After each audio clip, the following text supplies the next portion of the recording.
Okay. We are doing the last bit of Dream Daddy, our last two routes.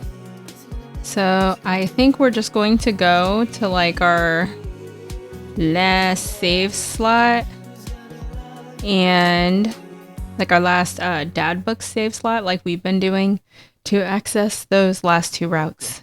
You've got dads. Before we before we've gone on the second and third dates with people. Hopefully that's how I was doing this. Okay, so we have Joseph and Robert left.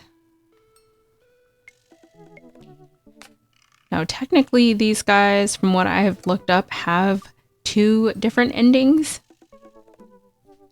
I have a feeling at this point in our, like, save slots, we are kind of, at least for Robert, already locked in on one ending. Because I didn't go, like, all the way back to the beginning to go down his route.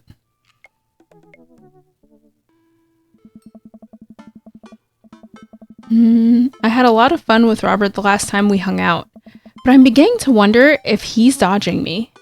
I've tried messaging him a few times on Dadbook, and Dadbook says he hasn't even read them. Haven't even seen him come out of the house, actually. I decide to send him one last message, figuring that this will produce the same result.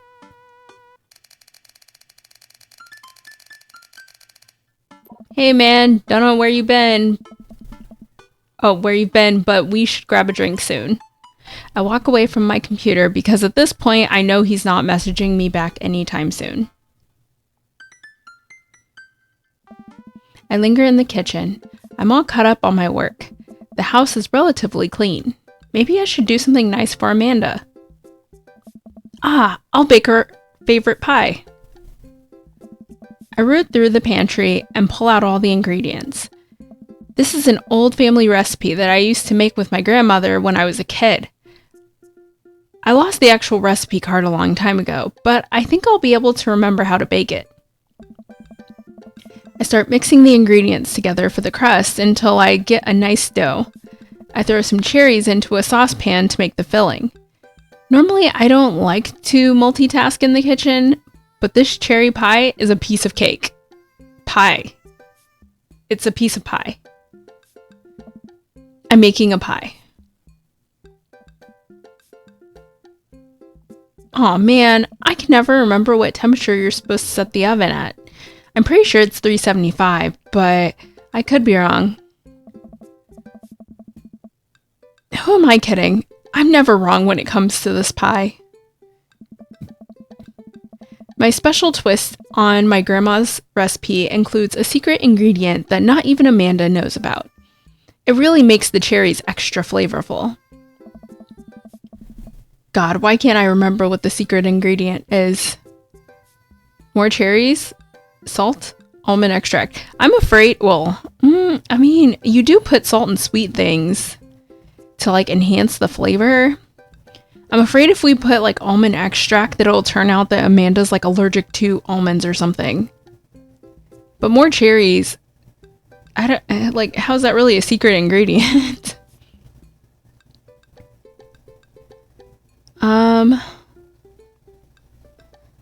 More cherries just seems so cliche. Like, the secret ingredient is more ingredient.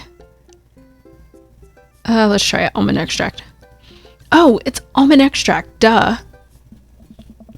Oops, I accidentally poured a little too much in. Way too much in. I'm sure it's fine. Baking is an art, and some of the most beautiful art is made from mistakes. I finally get the pie in the oven. How long am I supposed to leave it in there? 50 minutes? Just wing it. Amanda's gonna be so excited. That kid loves a good pie. I have a seat at the kitchen table and do word jumbles until Amanda comes home. I can hear the door slam open. Yo, Pops, what smells like pie in here?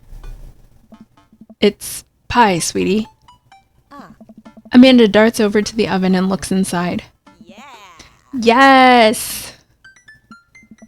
Hey, it's not done. Be patient. What's your angle here? What? Pies are an objective-based confection. What are you trying to get out of me? Nothing. Can't a dad bake his daughter a pie for no reason other than to make her happy? I don't trust you. I wait for a few minutes before taking the pie out of the oven. I set it on a rack to cool and guard it so Amanda doesn't dig into it before it's ready. Huh. What? Does it look kind of weird to you? Oh, that's just me taking artistic license on what cherry pie means to me emotionally. I'm just saying this because, you know, it seems like you might have baked this pie incorrectly. And you're currently right now trying to pass it off as a good thing. It's art, sweetie. Was it art when you accidentally baked a whole uncracked egg into the center of my 12th birthday cake? Well, was it art when you tried to make brownies and accidentally created chlorine gas? Well, that's a bit of an exaggeration. Was it art when you just eat the pie, Panda? I cut us a few slices and we sit down to eat. The cherry filling oozes out of the sides and the buttery crust glistens. I watch as Amanda takes a bite.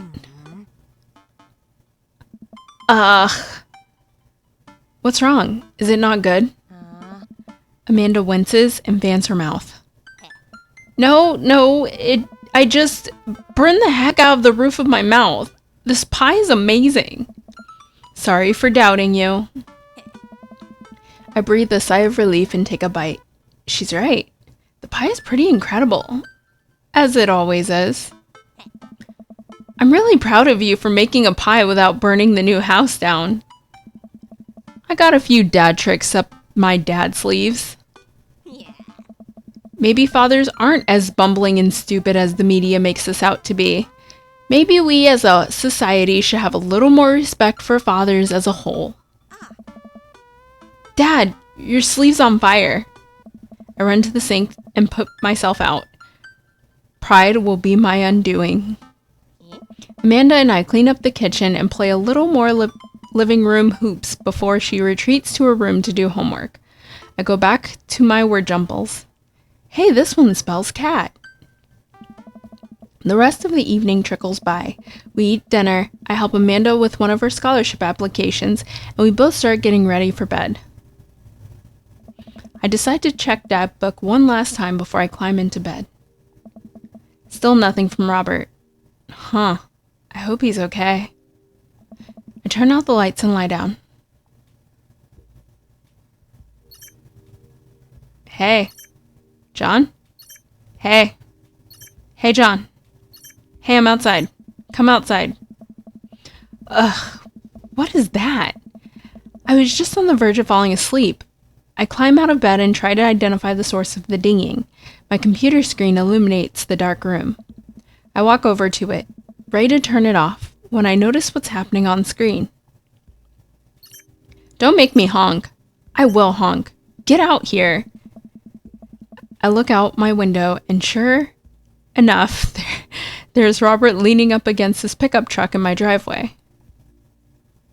Impromptu date, I guess. I open my door and try to figure out what's going on. Hey.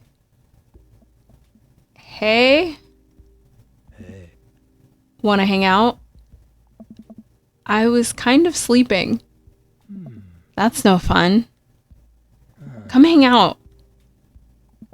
I would argue that sleeping is very fun, but I don't have anywhere to be in the morning. Might as well live a little. Sure. Cool. Plan on going out like that? I look down and realize that I am, in fact, not wearing pants. I mean, I don't mind. Right. One sec.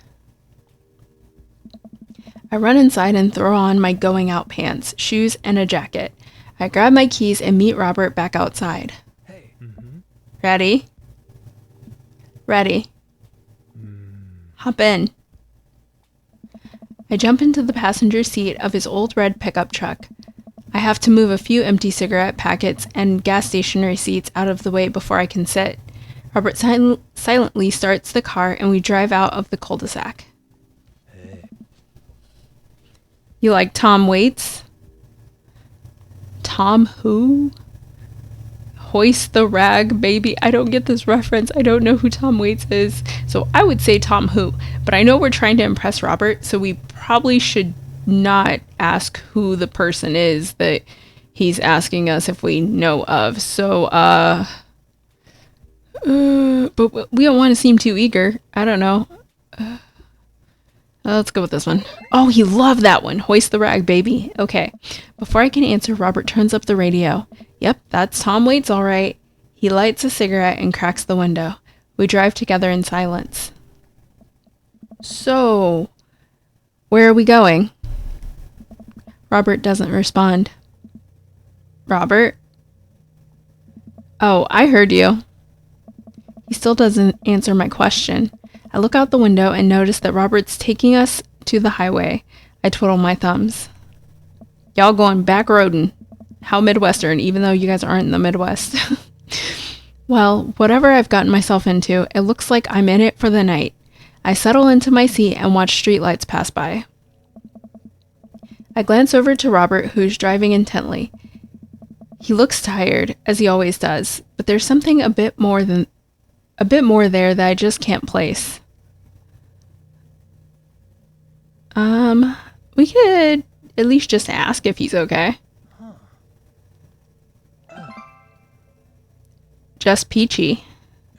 Stop looking so nervous. I'm not nervous. I'm a little nervous. Just hang on. We're almost there. Almost where? I have no idea where we are.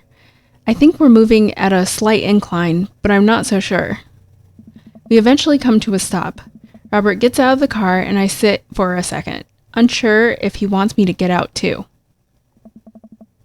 What are you waiting for? I hastily exit the car. Robert sits on the bed of the truck and pats the space next to him. Aw, this is cute. I sit down and take in the view. We're on a hill overlooking the city skyline against the bay. The cool night air rustles some trees near us as lights blink in the distance. Off to the side I can see an entrance to a dense forest. Man, it's all so gorgeous. Well, this was cute until Robert opened his mouth. This is where I come to masturbate. What? I'm kidding. What's wrong with you? Hey. This is my little spot where I come to think. It's nice. Robert, why can't you just let things be nice? You can see the whole city from up here. Really gives you some perspective. Robert reaches behind him and pulls something out from under his jacket. It glints in the moonlight and I suddenly realize what it is. Oh shit, that's a knife! Oh. Please don't stab me. Robert reaches into his pocket and pulls out a small piece of wood. Oh, he's whittling. Please don't stab me with that either. Robert takes the knife to the piece of wood and starts carving at it. Oh. I breathe a very audible Oh, what? I don't know. I breathe a very audible sigh of relief as Robert looks at me sideways. I don't know what I was about to read, but it wasn't that. Did you think I was going to stab you just now? What? No. Hate to break it to you, but I did, in fact, bring you out here to harvest your organs.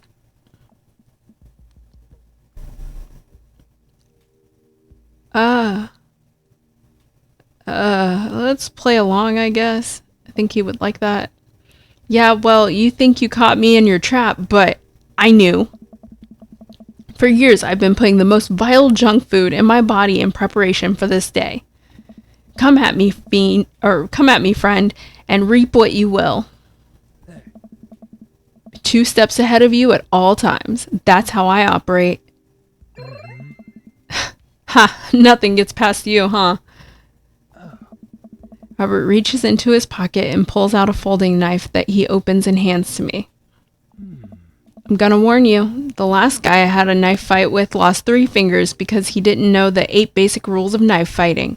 You're familiar, correct? I honestly can't tell when you're kidding. I'm so many levels of irony deep that I've forgotten what humor is. He and I laugh. Have you ever whittled before? Considering I'm not a grandpa, no. What do you mean by that? Well, I just thought that you would have a block of wood shipped to you along with your first with your first social security check. John, I'll have you know that whittling is a time-honored tradition enjoyed by both young and old alike. That you're dismissing it before you've ever tried it speaks volumes about your character. However, because I've gotten to know you for some time and have come to think of us as friends, I'm willing to attribute it to ignorance instead of malice. What I'm trying to say is, go get that stick. Robert motions to a good-looking stick on the ground, perfect for potential whittling. I pick it up. The most important thing to remember while whittling is to cut with the grain, not against it. If you cut against the grain, the wood is gonna splinter. Isn't the most important thing safety? No. Getting hurt comes with the territory. Look at my damn hands. I look at his damn hands. They're calloused and covered in little white scars. They are very nice hands. You can't make a stick omelet without breaking a few hand eggs.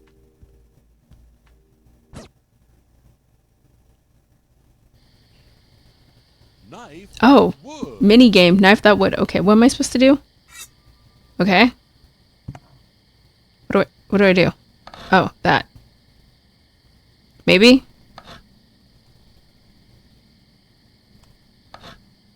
Why is this taking so long?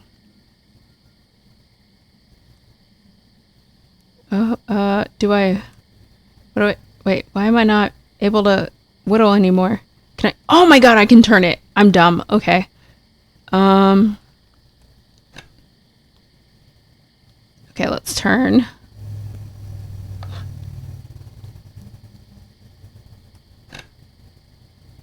Okay, we'll turn some more. Hey, we made a toothpick. That's a good start. What is it? Sharp stick, a pencil, a knitting needle. But only one? You made a useless knitting needle. Hey, knitting needles are never useless, okay? Here we go, we're just gonna make the other one now.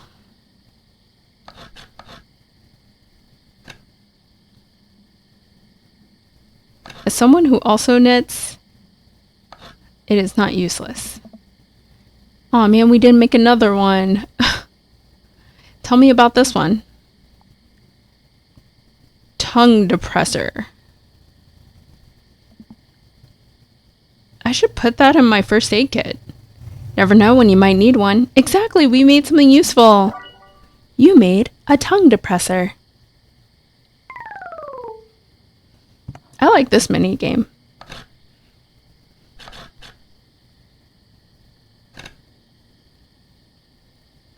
Oh. What's the story here?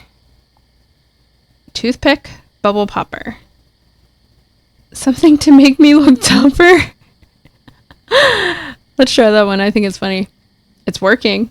I think you should take me in a fight. Oh, wait. I think you could take me in a fight. Probably. You made a tough guy accessory.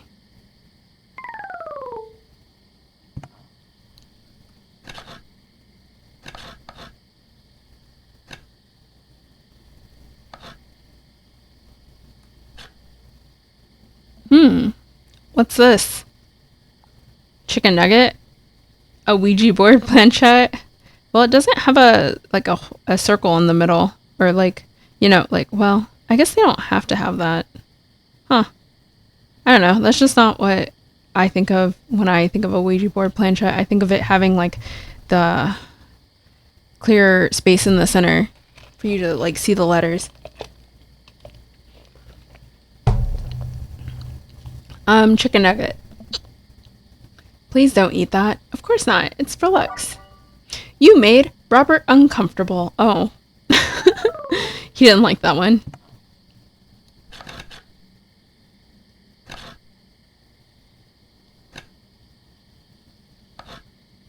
What the heck is this? Nice form. What's it supposed to be? A self-portrait? Louisiana, it's you. Okay, we can't tell him that this is him. I feel like it doesn't even look like a person. A self-portrait, again, it doesn't look like a person, but it also doesn't really look like the state of Louisiana either. I don't know, we'll do it. Good old Louisiana. Beautiful place. Got stabbed there once, you know. Or was it Kentucky? You made Louisiana.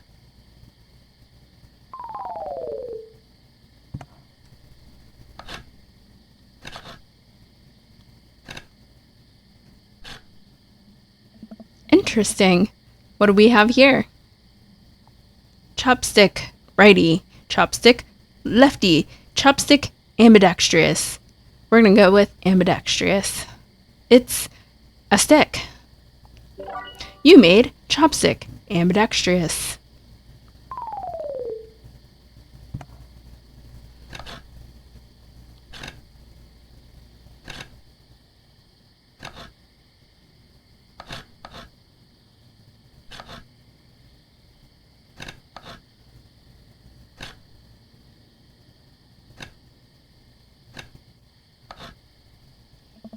If you keep this up, you'll be a whittling pro in no time.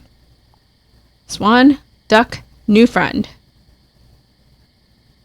Looks like a swan. Nice work. You made the meanest bird. Ain't that the truth?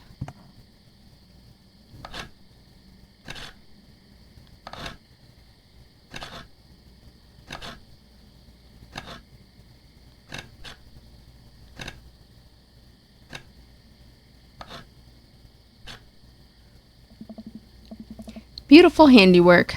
What do you call it? Big old dog, the spirit of a Mustang, or Sir Horsington the Brave? Let's go with the spirit of the Mustang. How poetic. You made the spirit of a Mustang. I like that one. He's getting like really good really fast.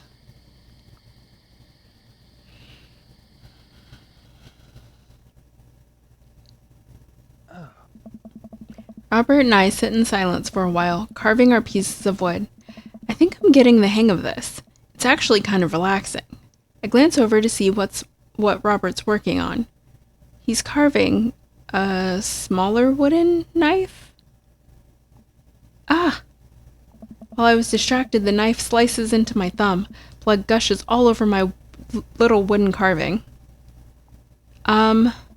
Robert is lost in carving and doesn't notice me bleeding everywhere. Robert still doesn't notice. Robert, I'm dying. I'm bleeding to death. Robert finally looks over.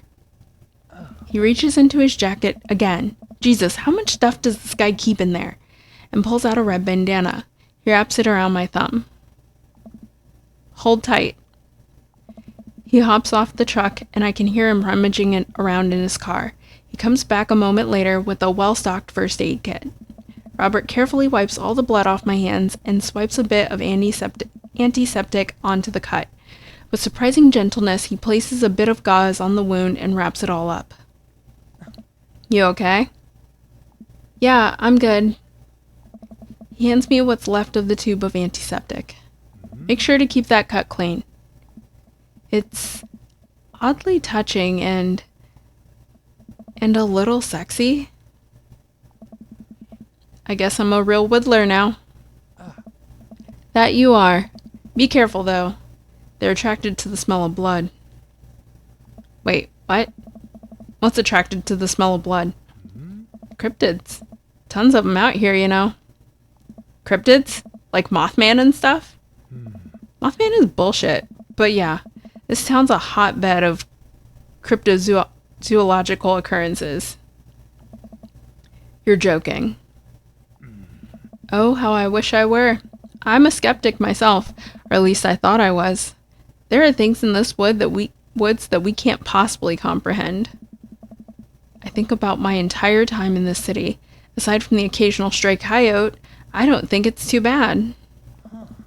You ever heard of the Dover ghost? I don't think so.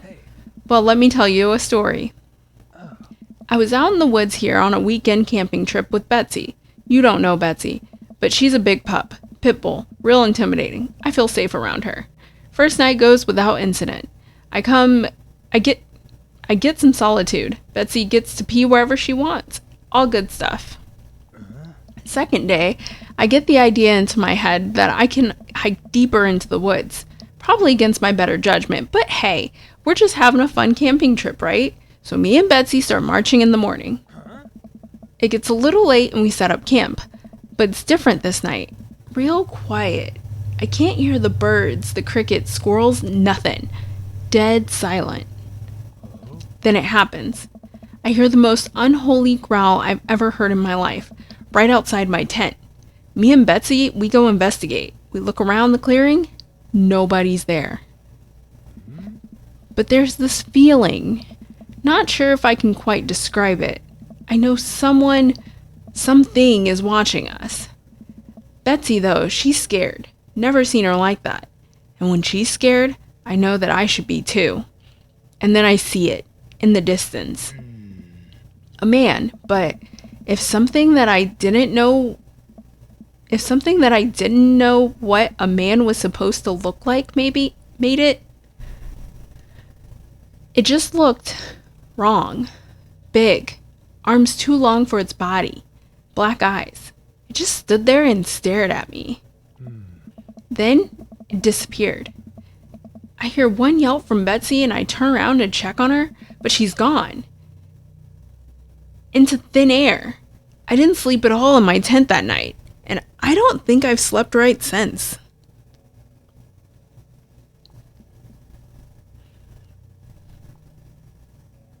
That's terrible. Wow, Robert. I'm so sorry. They say that if you listen closely on quiet nights just like tonight, you can hear the howl of the Dover ghost. Howl resonates through the woods. It doesn't sound like a regular howl. It's so guttural. Even from far away, something about it makes my skin crawl. Really? Okay, Robert, real funny. I turn to look at Robert. He's white as a sheet. You're messing with me, right? I was messing with you up until literally just now. I totally made up that camping story. I strained my eyes to scan the forest line, trying to see where the howl originated from. Off in the distance, I see something. It's too far away. I barely can make out a shape. It looks human, but it's dragging something. Do you see that? We should go. Robert and I slowly back away and get into the truck. He turns off the headlights and we make a slow crawl away, back onto the road. I'm too scared to look back. What was that?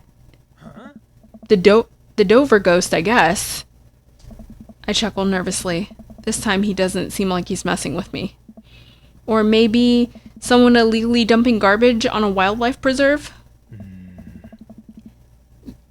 Yeah, that's the story we'll tell ourselves. Really? We sit in silence for a little while longer, the fear of whatever that was slowly subsiding as we get closer to the city. Thanks for coming out. This was fun. I'm sorry I haven't been in touch. I've just been in a way lately. I had to get out of the house. Had to be around somebody. You doing okay, man? I don't know. Robert thinks for a second and lights another cigarette. Been doing a lot of thinking. He takes a long drag. As I get older, I feel more and more that I'm just drowning in a sea of regret. I was so busy chasing after these things that I thought would make me happy that I didn't think about anyone else. All I cared about was myself. I didn't even think... Robert stops. I wait for him to finish his thought, but he just stares at the road. Maybe I'm just built like this. Or maybe I do it to myself. Maybe it's my own choice that I'm as unhappy as I am. I try to think of something to say. I remember all the times in my life when I've been sad, and there's a great many of them, but there was always a light at the end of the tunnel, something I held on to that kept me going. But there's something so resigned about the way Robert's talking. Oh my gosh, where are these options? That sucks. I'm glad you told me. Maybe we deserve to be eaten by the Dover ghost. I guess out of these, we'll go with I'm glad you told me. It must have taken a lot for you to want to tell somebody this. You're a mysterious guy, Robert. You don't have to be. Do you ever wish you were a better father? I think about it for a second. All the time. You can read all the parenting books you want, but nothing will ever prepare you for raising a child. There's so much stuff I regret, or wish that I could have done better. But I don't have the answers. I don't know if anyone does. Hey. It's funny. I look at you and your relationship with your daughter, and it seems perfect. It isn't. I don't know. At least you're there for her. I stare out the window at the blur of trees. I just hope I'm a better father to my kid than my dad was to me. What'd your dad do? It's more about what he didn't do. He was so quiet, stoic. Don't think he ever once told me that he loved me. He cared more about his work than he ever did about me or my mom. Do you hate him? No, I used to, but after I became a parent, I just feel bad for him. He missed out on my whole childhood. When I think about all the happiest moments in my life, they're all with Amanda and Alex, and he just wasn't there.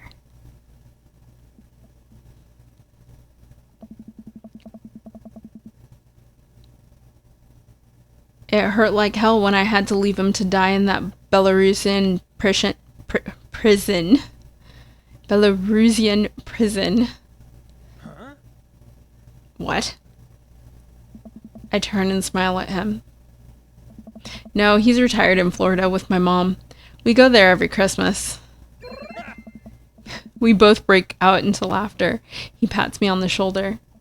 We drive the rest of the way in silence, listening to the radio and watching the bright lights of the city grow bigger. Robert drops me off at my place. As I'm about to close the passenger door, I realize that I still have Robert's pocket knife in my jacket. I pull it out and offer it back to him. You hold on to that. Never know when you might need it. Night, Robert. Have a safe drive home. Robert smirks and pulls away. He then immediately pulls into his driveway, which is one over from mine. He gets out and waves. Bro drove literally one house over. I tiptoe into the house, careful not to wake Amanda up. Whoa, where'd you come from? I look around and spot Amanda coming out of the kitchen with a glass of water. Thought you were sleeping. Oh, Robert woke me up to go cryptid hunting. You know the Mothman is bullshit, right? Amanda, you know what? It's fine. Oh. I think about the conversation I had with Robert in the car as Amanda starts walking towards her room. Hey, Amanda. Ah. She stops. I love you. It's weird when you say it outright and sincerely like that, but I love you too. Night. I chuckle to myself, then finally decide to go to bed.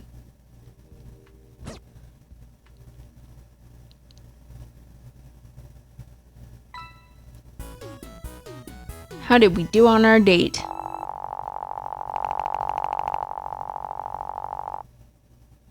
Let's go, S-Rank, let's go, good date.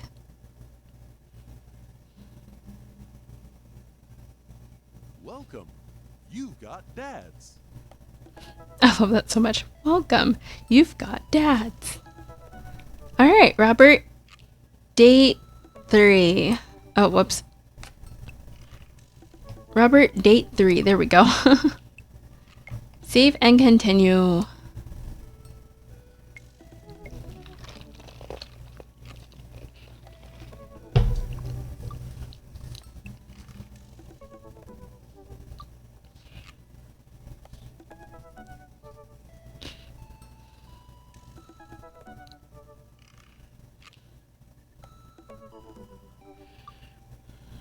I didn't expect Robert to get all like super sincere like he's being.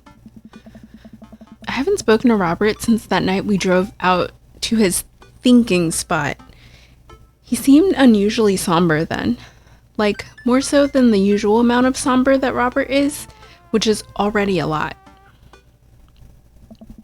I've been thinking about him and hope he's doing okay, and I've been a little reluctant to reach out to him. John. Hey John. Guess who's getting their drink on tonight? I take a look at my dad book messages. There's a flurry of them from Robert. Guess. It's you. Also me, but mostly you. Right now? I type back to Robert. I can't right now? Rain check? Not now, later. Seriously? Advance notice? Yeah. 8 p.m.? Jim and Kim's? Sure, man. Not that I'm unappreciative, but I think it's the first time that Robert's given me more than an hour's warning before hanging out. Yeah, last time he literally just showed up in your driveway. Amanda! Amanda pops her head into the hallway. Music I don't recognize blaring from her room. What's up? I'm hanging out with Robert later tonight. Okay, cool. Robert, who is my friend. I have friends.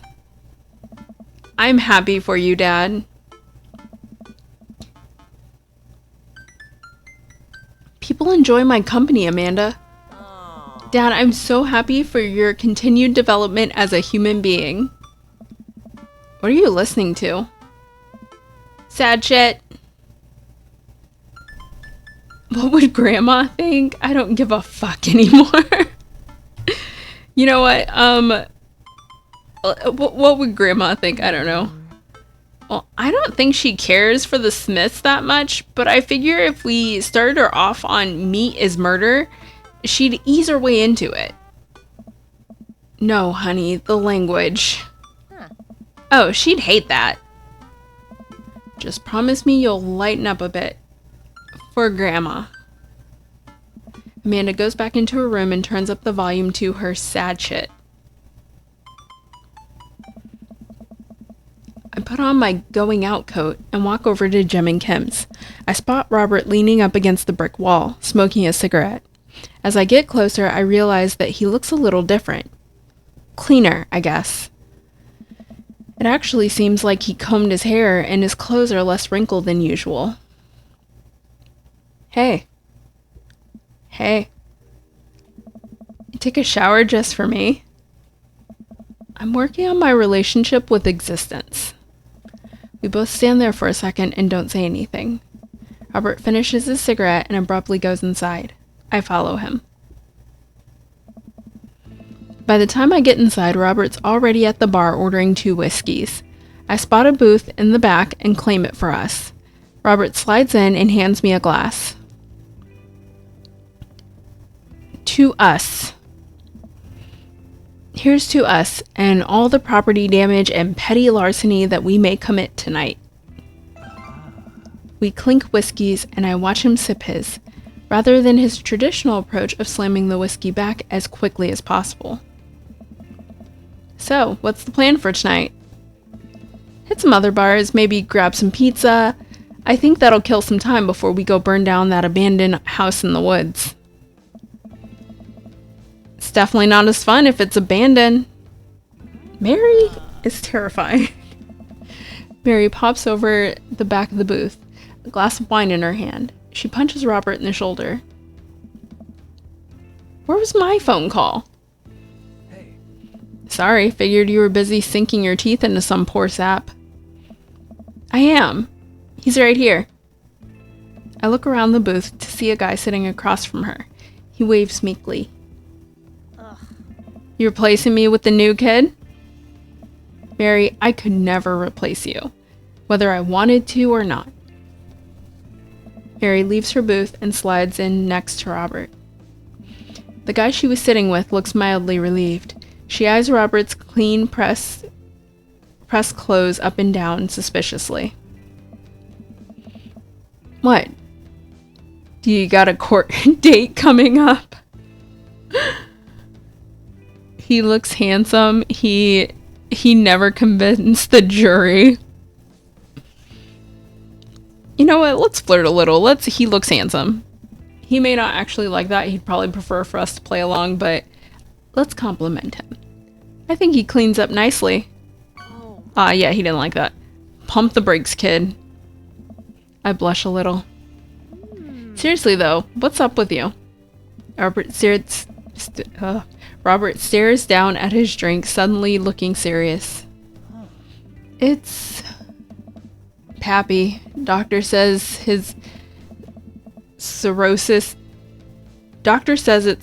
of the liver. I told that old bag of bones to quit it with the sauce, but it's all he's ever known, especially since Ma's gone. That's why I invited you out tonight. I didn't want to be alone. Oh, come on. John, don't be an asshole. You know the one thing Robert doesn't joke around about is his pappy. Whoops. They're giving him 2 months. I gotta help him straighten out his affairs. Robert, I am so sorry. Robert takes a long look at his whiskey, eyeing it in the dim glow of the bar's lights. I look at his life, then I look at mine, and I know history's just doomed to repeat itself. Oh my god. I'm just kidding. He's retired with his girlfriend in Acapulco. They watch the sunset every night. Probably screw like donkeys.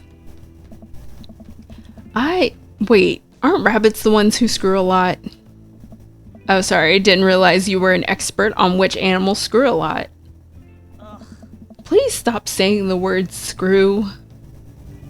Robert finishes his drink and slides it away from him. He gets up out of the booth. Me and John are gonna hit the bricks. You coming with?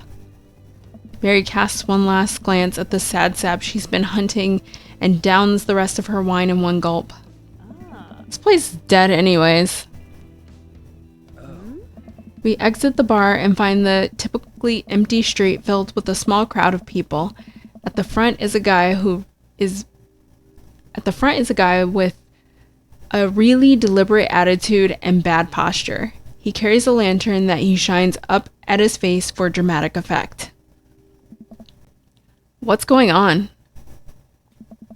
Looks like one of those walking ghost tours. They do that in this part of town all the time. I've always wanted to do one of those. You know all the stories are fake, right?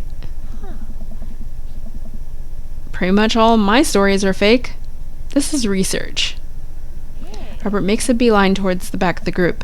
He turns around when he notices that I'm not following him. Come on. We can't just crash it, can we?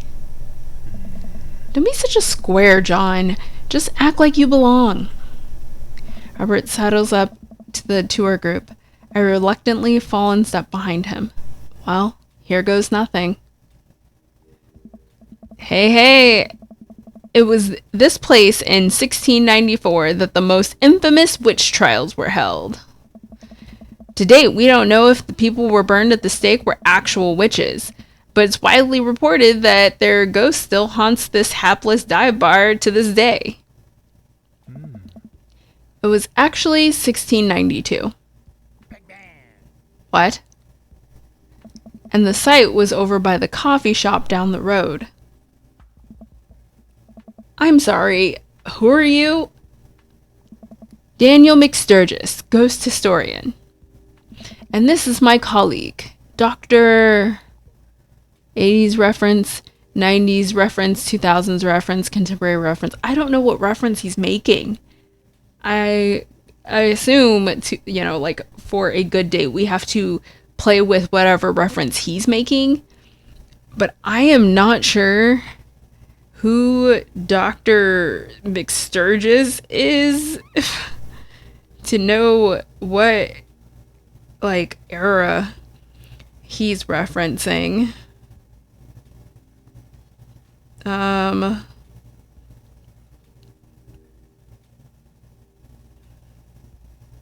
I have, no idea.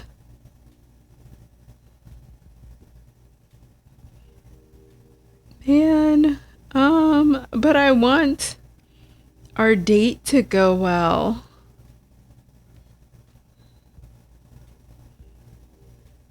Let's see, maybe, it was like a 2000s reference. I don't know. Contemporary. Does contemporary mean like they're talking Young Sheldon? Oh, thank you.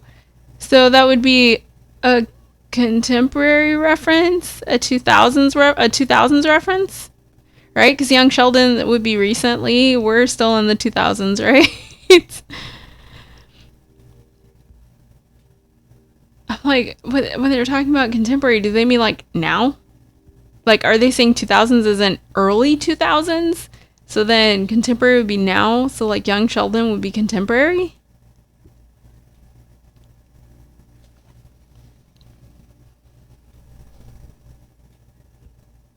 Oh.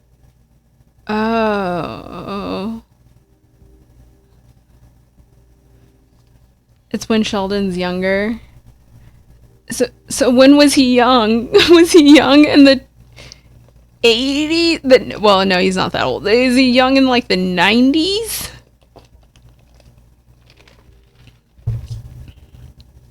Is Young Sheldon set in the 90s? I also don't know, if they're going by when the show, it's I'm so confused.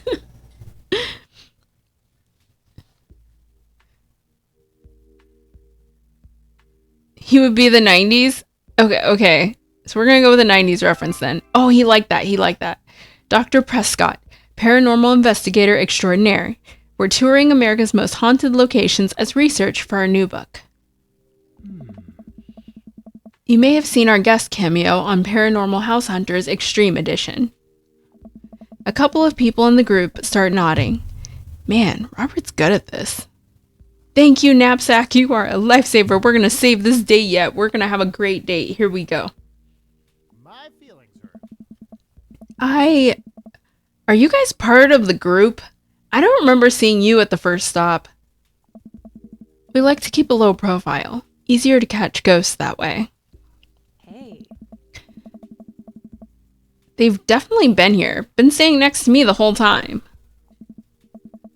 Thank you, random lady who I do not know.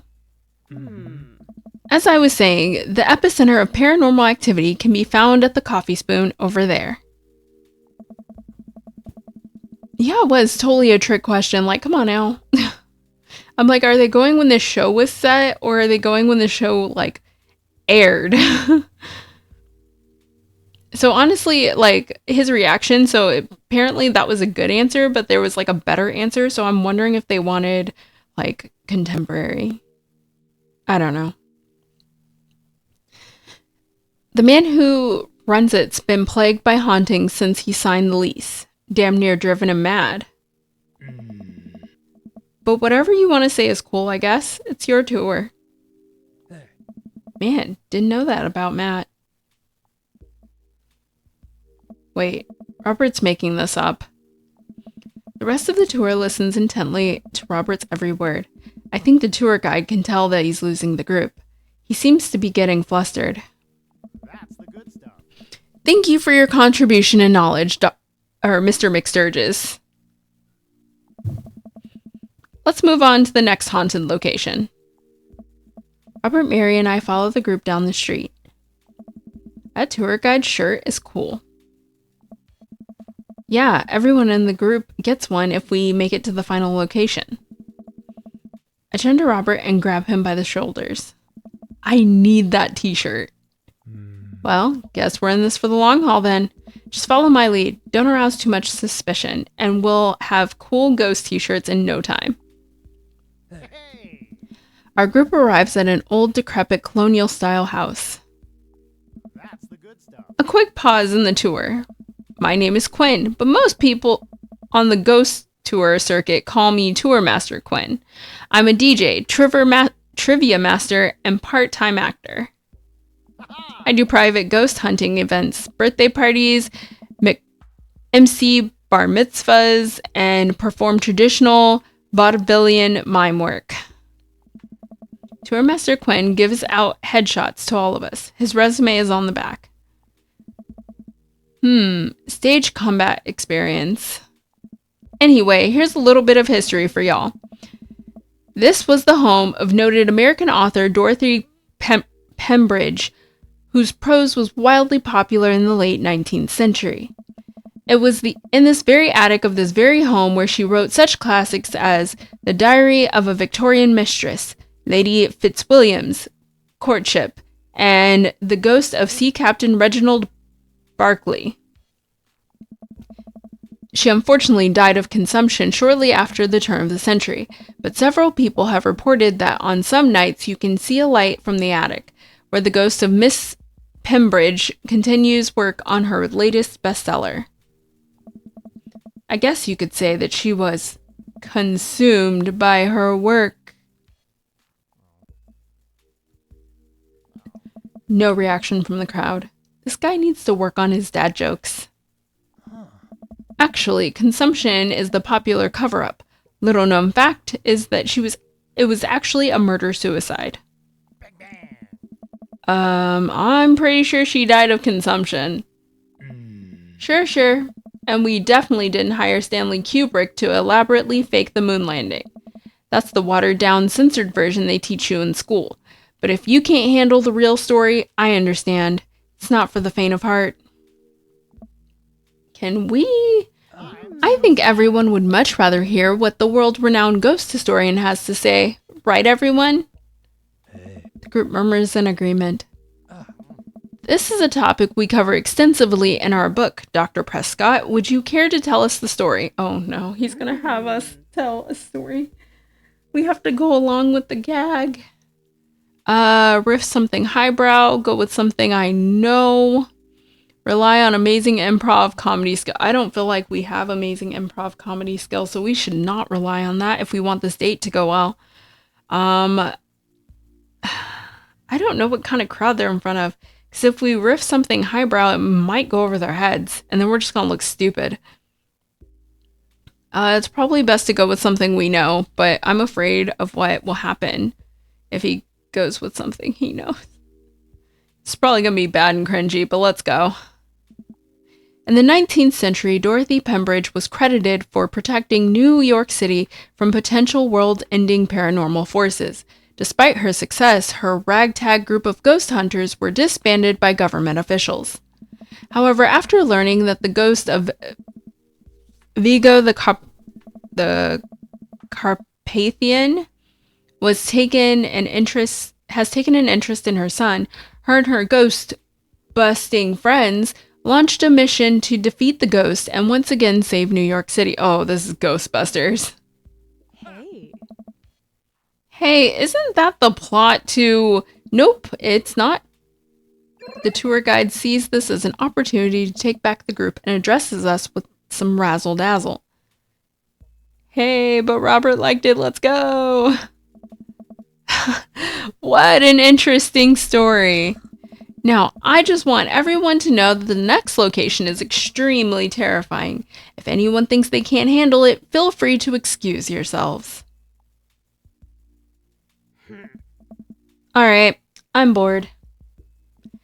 Mary turns to a young guy looking at his phone and taps him on the shoulder.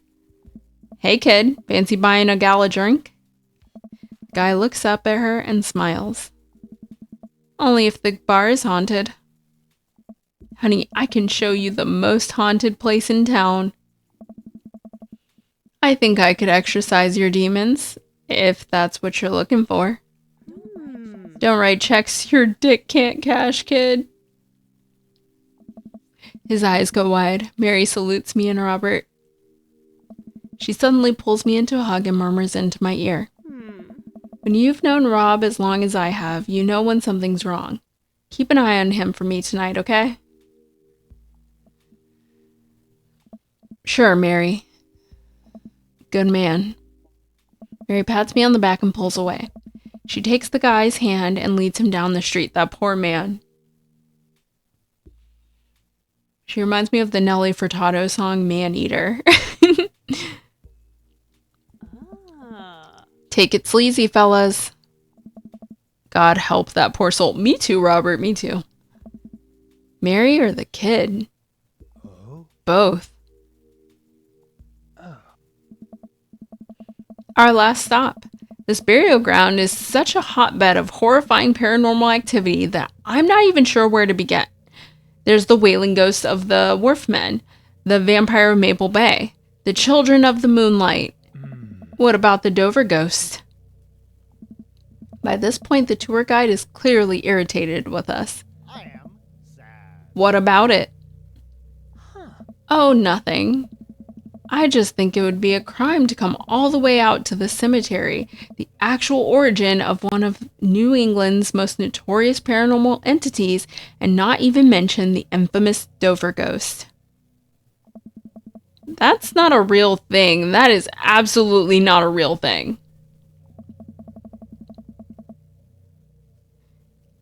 Also, yes, I did say man eater. Mary reminds me of that song. She's a man eater. Do, do, do, do. Yeah, she reminds me of that song. I think someone needs to brush up on their paranormal history. I know tons about paranormal history. I know every ghost story in this area.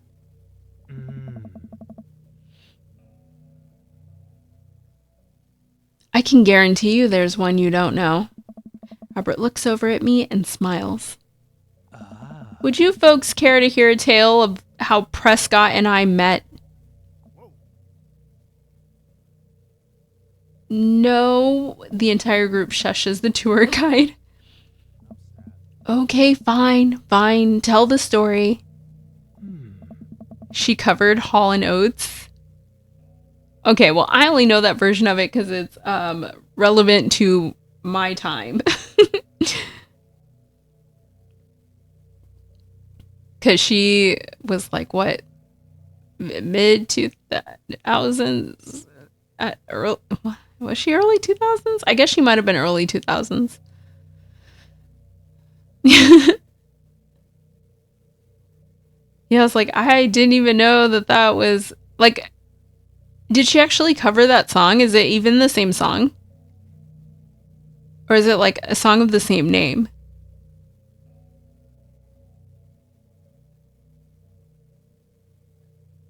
I might have to check that out. Well, it was a dark and stormy night. I wasn't always a paranormal investigator. Way back when, I was just a Bible salesman. We're not going with that one. Traveling grifter. Carnival barker? What's a carnival barker?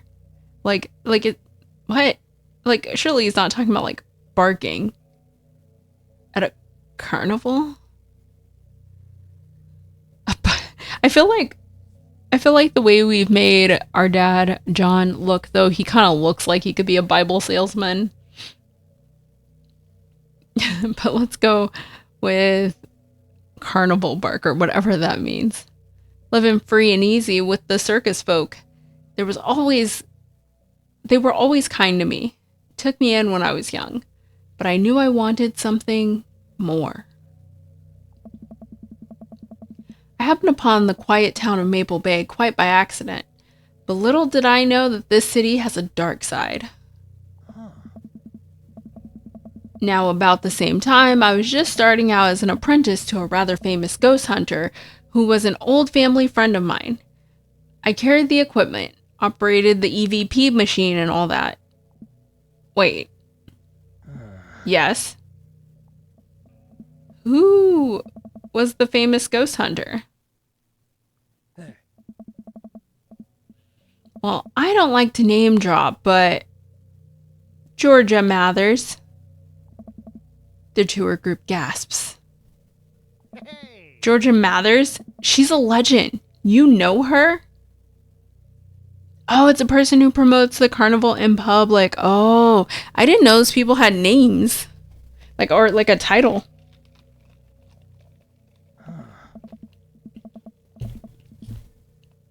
Knew her. Amazing woman. Died mysteriously. Miss you, Georgia.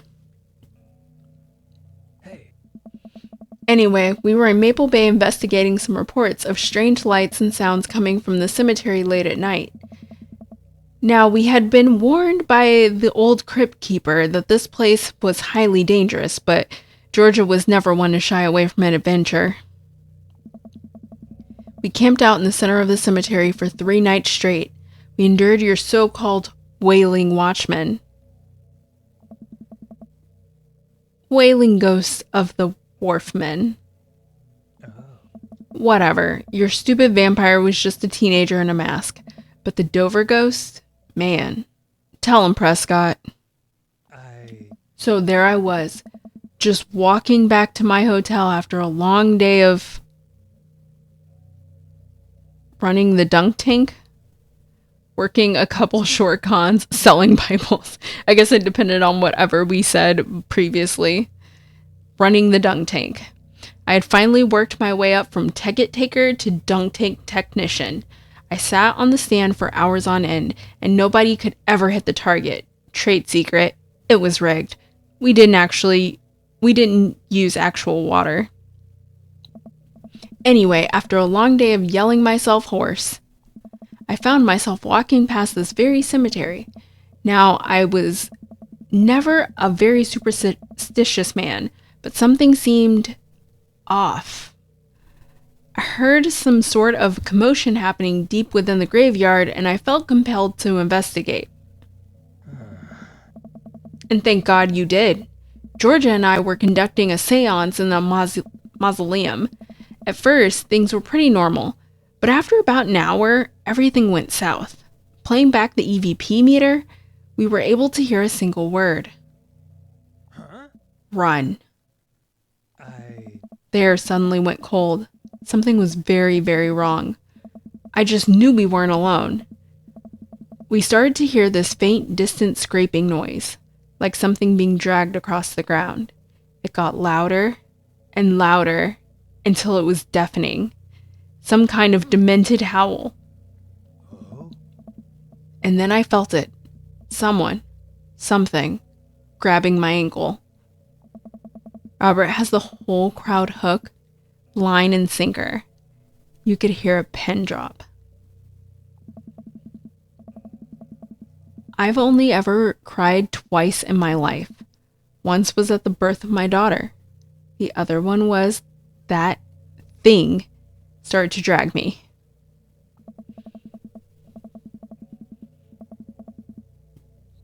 I wasn't sure where it was taking me, but I knew it was no place I wanted to go. I was sure I was going to die. The moment I crossed the gate into the cemetery, I heard this god-awful screeching. I ran into the mausoleum just in time to see a man being pulled across the floor by God, to this day, the mere thought of it ties my stomach into knots. It looked like a man, but like...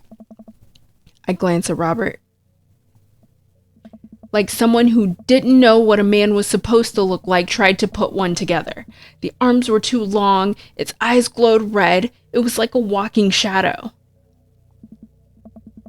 What'd I do? What any good person would do. I lunged for... Shoot. What was his fake name again? Oh no. Oh no. Now I have to try to remember what his fake name was. I just remembered it was something McSturgis. Daniel? I don't feel like it was Davis. Was it David? Daniel or David?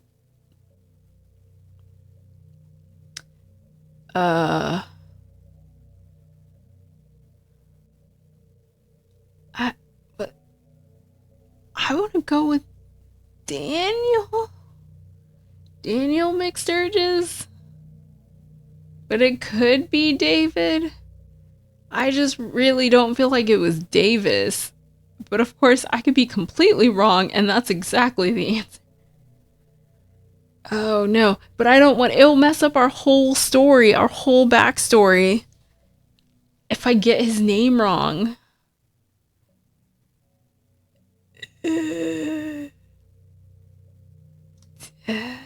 Do I go with my gut? Do I go with my gut with Daniel? I think we're gonna go with Daniel. Let's hope I'm not wrong. I'll blow our whole cover. And then we won't get the shirt and our date will go poorly. And then we'll be sad without Robert. I mean, Daniel sounds right, right?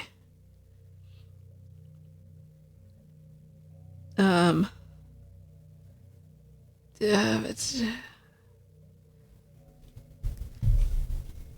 go with Daniel.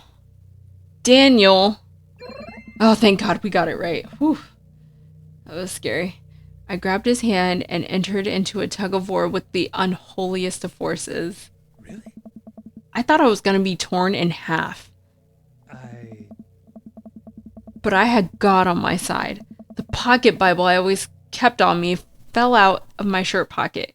And to this day, I can't remember what passage it opened to. Oh, I can remember what passage it opened to. Oh, no. I don't remember what any of these verses are.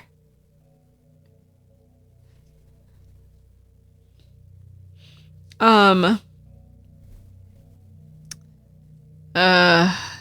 no. I want our story to go well, so I don't want to mess up our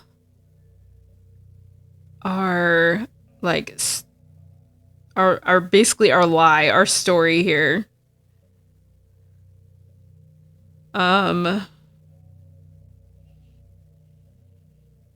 like, what is the...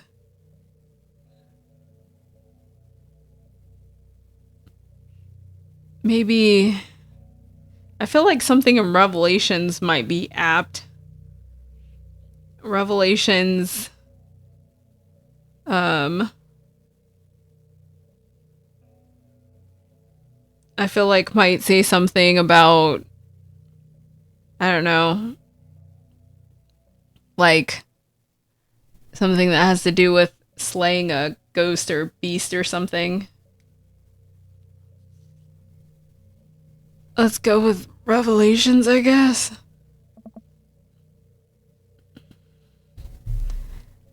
Blessed is he that readeth, and they that hear the words of this prophecy, and keep those things which are written therein, for the time is at hand. I have no idea where Robert pulled that verse from. With a horrifying growl, the entity finally relented. Daniel and I collapsed onto the ground, exhausted. We were both covered in blood. That damn creature clawed into my chest, got me real good. Had to get 16 stitches. Robert pulls down the collar of his shirt to reveal a long, wicked scar across his pecs. And that's how I got this scar. Hey. I followed Georgia Mathers to the ends of the earth. We faced exorcisms, demons, poltergeists that threw our equipment across the room. But I had never seen Georgia so scared. She was never the same after that, and neither was I.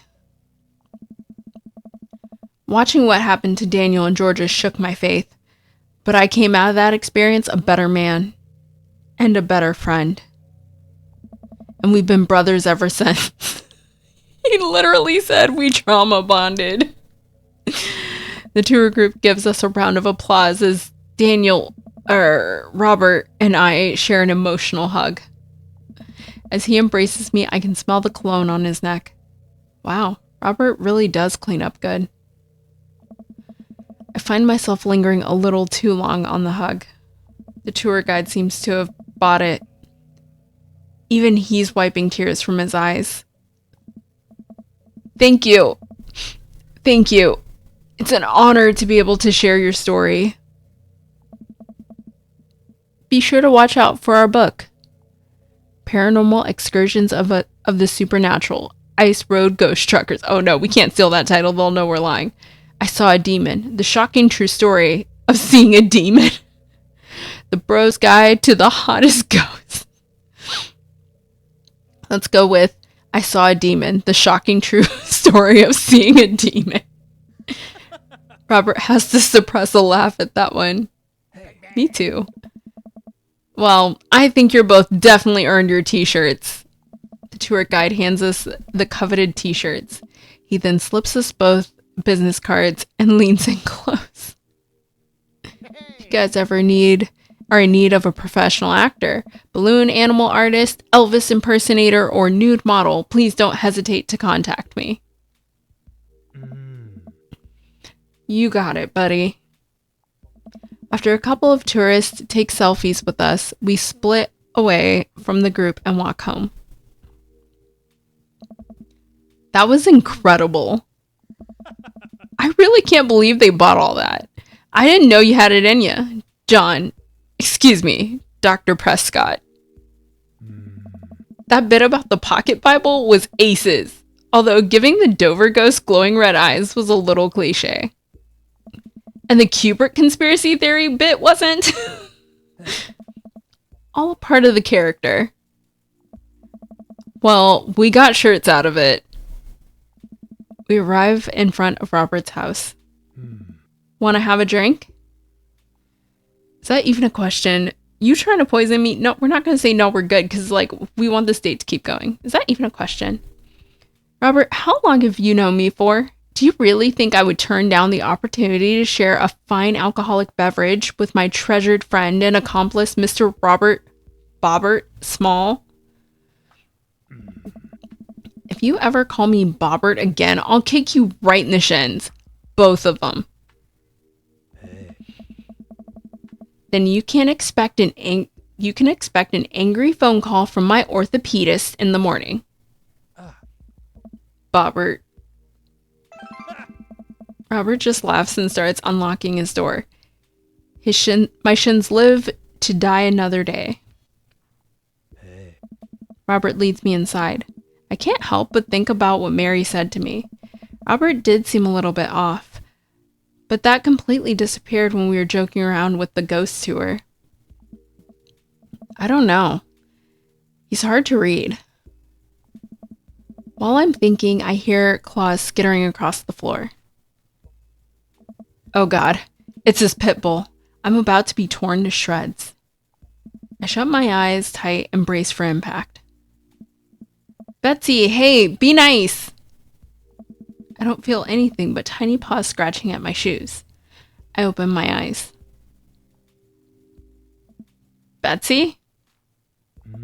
Robert's dog jumps away from me, running around in circles and sniffing Robert's legs. He pats her head. Hey, that's not a pit bull. This is the cutest, dumbest Boston Terrier I've seen. Betsy, you're not a pit bull? And you weren't taken by the Dover ghost? Betsy's made of tougher stuff than that, ain't you, girl? Betsy rolls over for some well-deserved belly rubs. Oh. I just keep a picture of a large pit bull in my wallet in case of emergencies. Comedic emergencies. We make our way to Robert's living room for a quiet man with arguably the oldest pickup truck that can be legally driven. His place is amazing. There are sleek modern appliances throughout the room with a big flat screen TV mounted on the wall. He has shelves upon shelves of DVDs. Guess he wasn't lying about really being into cinema. He pours us both glasses of whiskey from a well-stocked bar in the corner while Betsy curls up on a pile of cushions. So, how'd you really get that scar?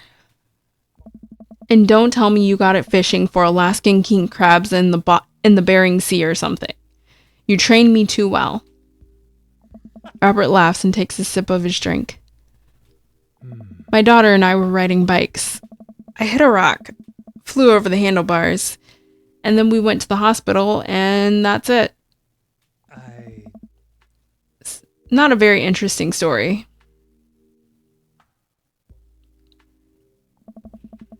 I've never heard you talk about your daughter. Well, I have one. That's her. He points at a picture on the wall of a very serious little girl with dark eyes. Yep, that's definitely Robert's daughter. How old is she? 25? 26? Not too sure. Does she live around here? No, Val lives back home in Brooklyn. Works at some new media online magazine thing. Makes buckets, though. He suddenly seems really serious. I probably shouldn't press him about it. Oh. You like Santana? Yes. Hi. Robert puts on Santana, then takes a seat on the couch next to me. He suddenly downs his drink in one gulp. Hey, are you alright? So. Robert leans in and kisses me. The taste of whiskey burns my lips. I'm surprised at first, but slowly relax into his arms. He pulls away slightly, his lips barely brushing against my mouth. I am now. I can't say anything. At best managing a sigh. Robert leans in again, kissing me harder. He pulls my bottom lip between his teeth and bites lightly.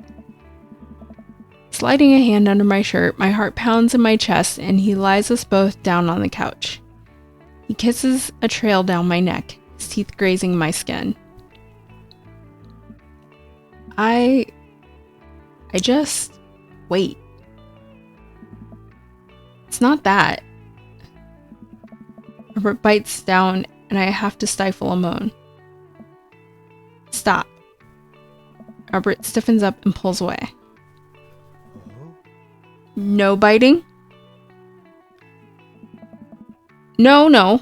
I'm more than okay with that. Oh. Something's up. Robert runs a hand through his hair and looks away. I'm fine. I've just been kind of stressed out. Tired. Not a big deal.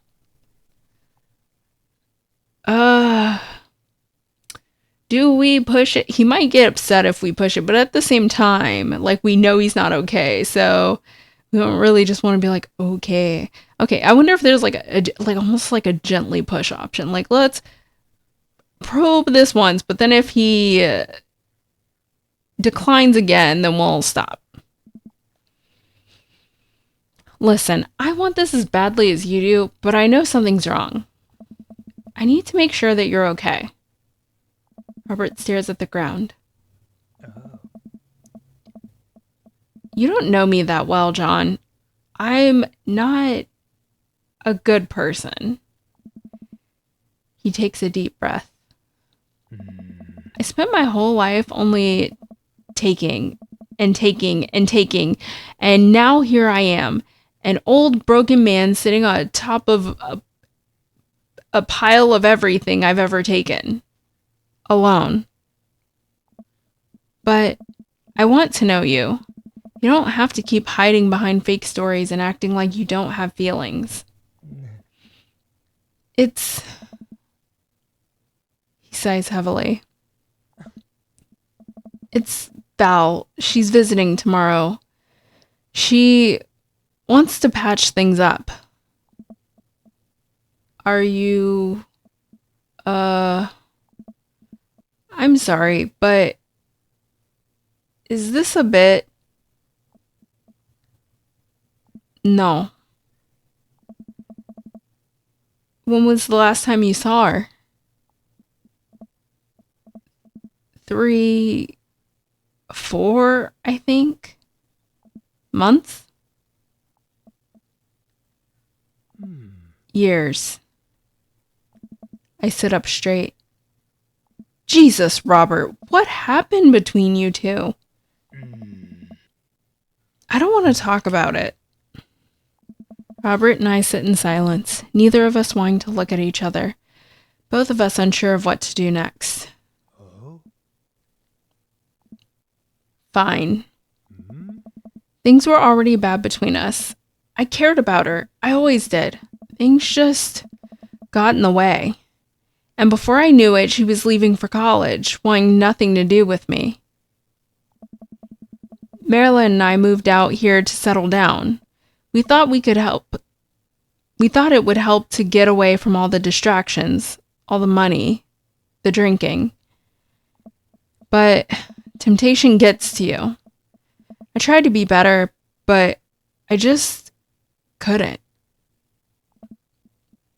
And then the accident changed everything. I think every day about how she must have died hating me. I never became the better man that she wanted me to be, the one she always saw in me. She was the last thread Val and I had connecting us together. I didn't know that when I lost my wife, I was going to lose my daughter too. Robert. I spent so much time chasing after things I thought were going to make me happy that I ruined my only real chance at happiness. Now my wife is dead and my daughter hates me. And then I convinced myself that this, he gestures vaguely in my direction, was going to make me happy. Why do I even try anymore? I'm so sorry. I know how hard it is to... No, you don't. How could you possibly know how this feels? You did everything right. Your daughter loves you. You're a good person. I was a terrible husband, and I'm an even worse father. I have no idea why she's even bothering to contact me. I just know I'm just gonna fuck it up like I always do. I'm broken. I shouldn't even go. Robert puts his head in his hands. Well, obviously we don't want to walk away. Like, he's been all emotionally vulnerable. I mean, he might be mad at us if we don't tell him what he wants to hear, but at the same time, since we do actually care about him, I feel like we gotta tell him what he needs to hear. Nothing is gonna change until you do. Robert pauses. He looks at me. There are a lot of things in my life that I regret, that I wish I could take back or do over, and it hurts so much to know that I can't. But what I can do, and what you have the privilege of doing tomorrow morning, is to wake up and try to be a better person than you were the day before. Things aren't going to fix themselves tomorrow or the next day, and patching things up with Val isn't going to solve all your problems either. But nothing's going to change if you don't. And you can't love anyone else until you stop hating yourself. And you're right. I don't know you that well, but you have the same capacity for good that we all do. And I know you can find it. Val is giving you a chance. Don't waste it. But, Robert, listen to me. It's gonna be okay. But I lean over and embrace Robert, pulling him in as tightly as I can. He buries his head in my shoulder, hugging me back. It's gonna be okay. I place my hand on the back of his head and stroke his hair. He shudders, then sobs. And I realize that he's crying. Thank you. We stay there for a while, holding each other. We both eventually drift off to sleep. Oh my gosh, that's so precious. That's so precious. That was just so beautiful. Oh my gosh. You're a straight shooter. I like that. Well, at least our rank was still an A. It wasn't an S, but it was an A. That's still good. Oh my gosh, that was so touching. Man, these dates get so deep. These characters are all so deep.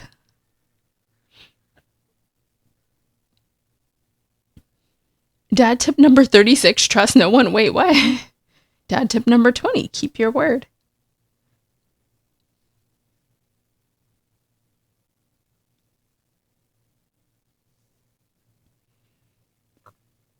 Oh. Excuse me. Whew. I think I have everything finally set up. Amanda should be here any minute now. Okay, as with the other dad routes, since we've kind of seen a lot of this chunk of dialogue and stuff through, you know, the 5 other dads, we're gonna kind of skip through some of it.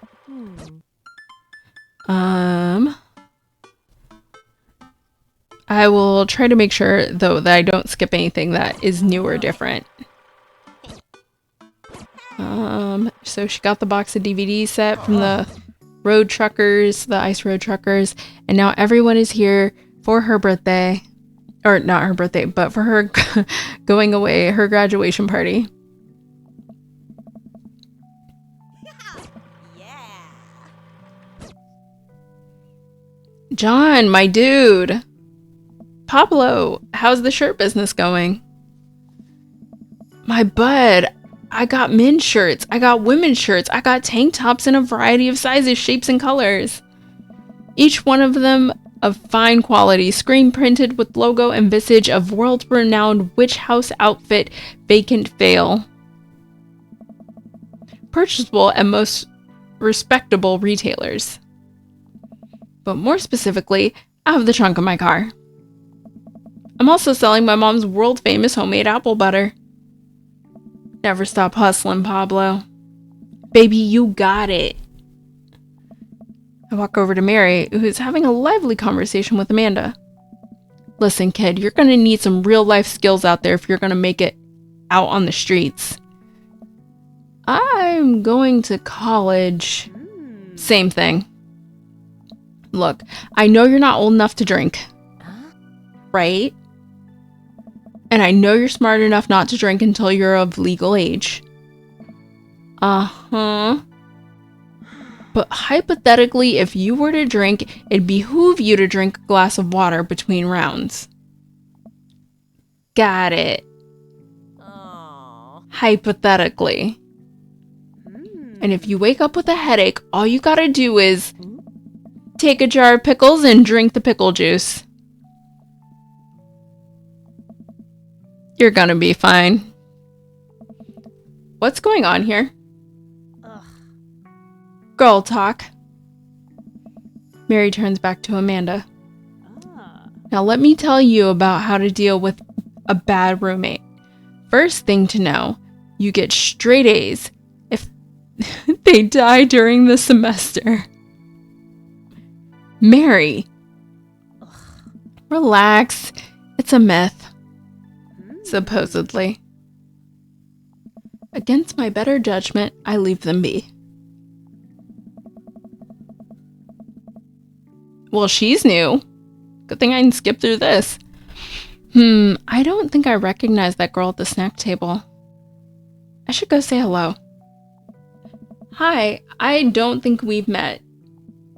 Oh, we've met years ago. And I'm here for my revenge. You're Robert's kid, aren't you? Spot on. Guess that makes you John, huh? Yeah, it's nice to meet you. I'm glad Robert brought you along.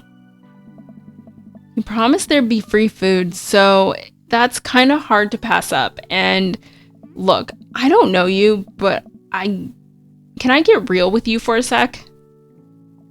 My old man's a real closed book, you know? Me and him, we got a long way to go. You don't erase decades of neglect in a week, but you sure can get tired of staying angry about it. That kind of bitterness, it poisons you, I think. I'm too young for that.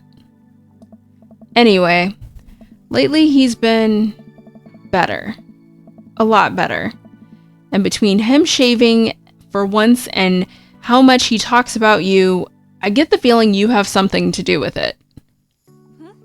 So, thanks.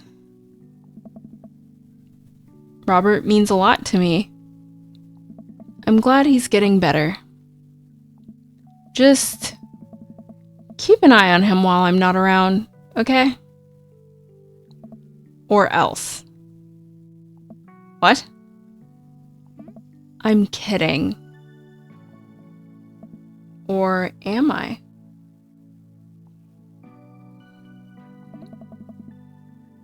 I don't know why I'm like this. I think it runs in the family. Amanda trots up to the conversation. Hey, I love your necklace. And your hair.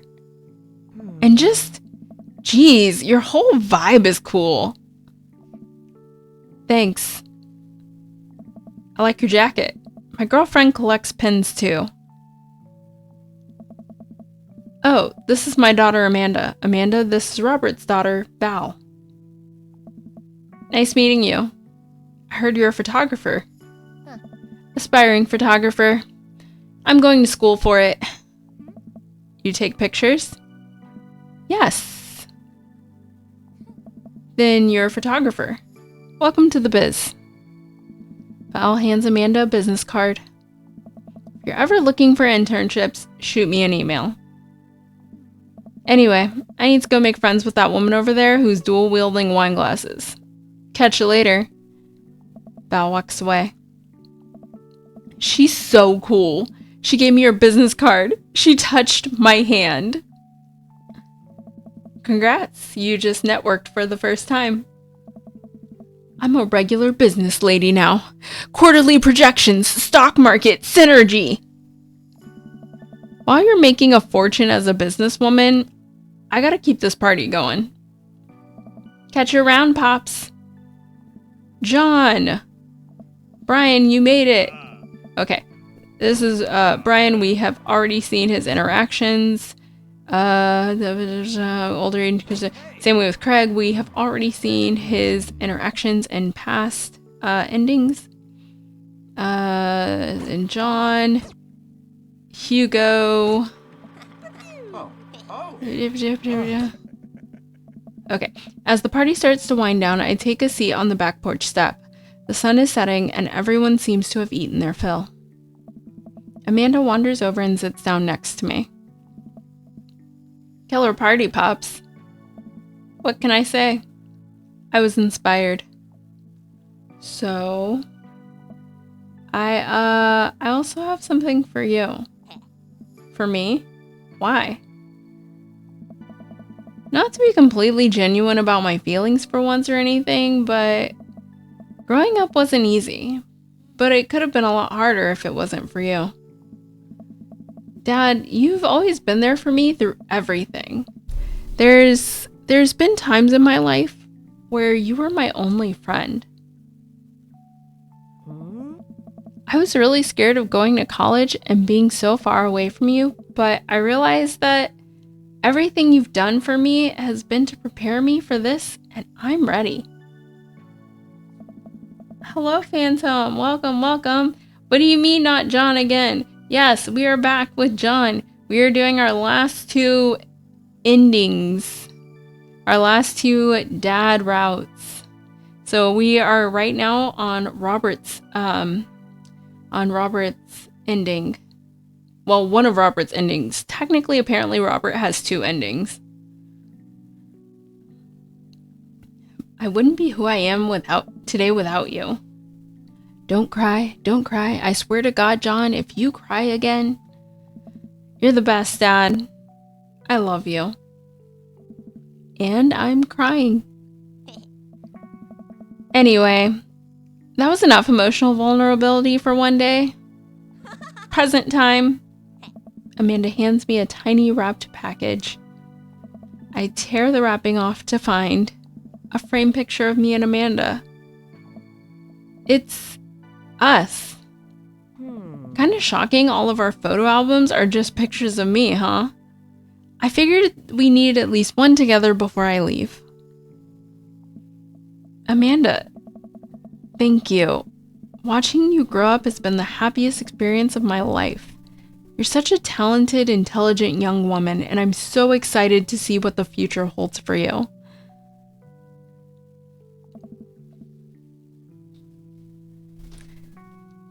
Knock 'em dead, kid. Always do. Amanda and I share a hug. This is only the beginning, Pops. Plenty more memories for us down the road. Memories to make and stuff to break, right? Oh, I'm gonna break so much stuff. Intentionally and unintentionally. You're probably gonna have to pay for most of it. It would be my honor. Amanda hops up. Looks like someone's been waiting to talk to you. I glance over to the back of the yard where Robert is sitting on a bench beneath our cherry blossom tree. He smiles at me.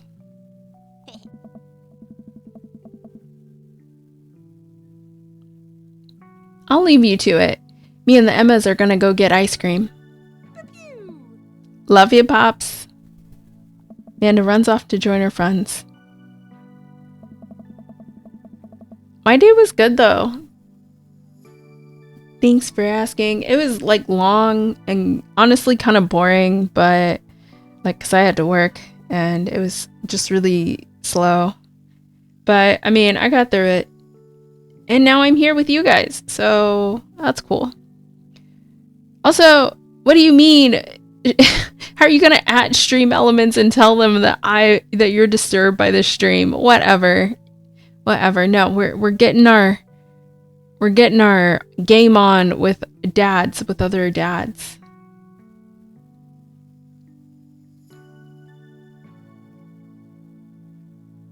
But I hope your day was good. I hope you're doing well. No, stop trying to make the bots fight each other. We don't want that. I take a seat next to Robert as the last of the guests make their way out of the party. Hey.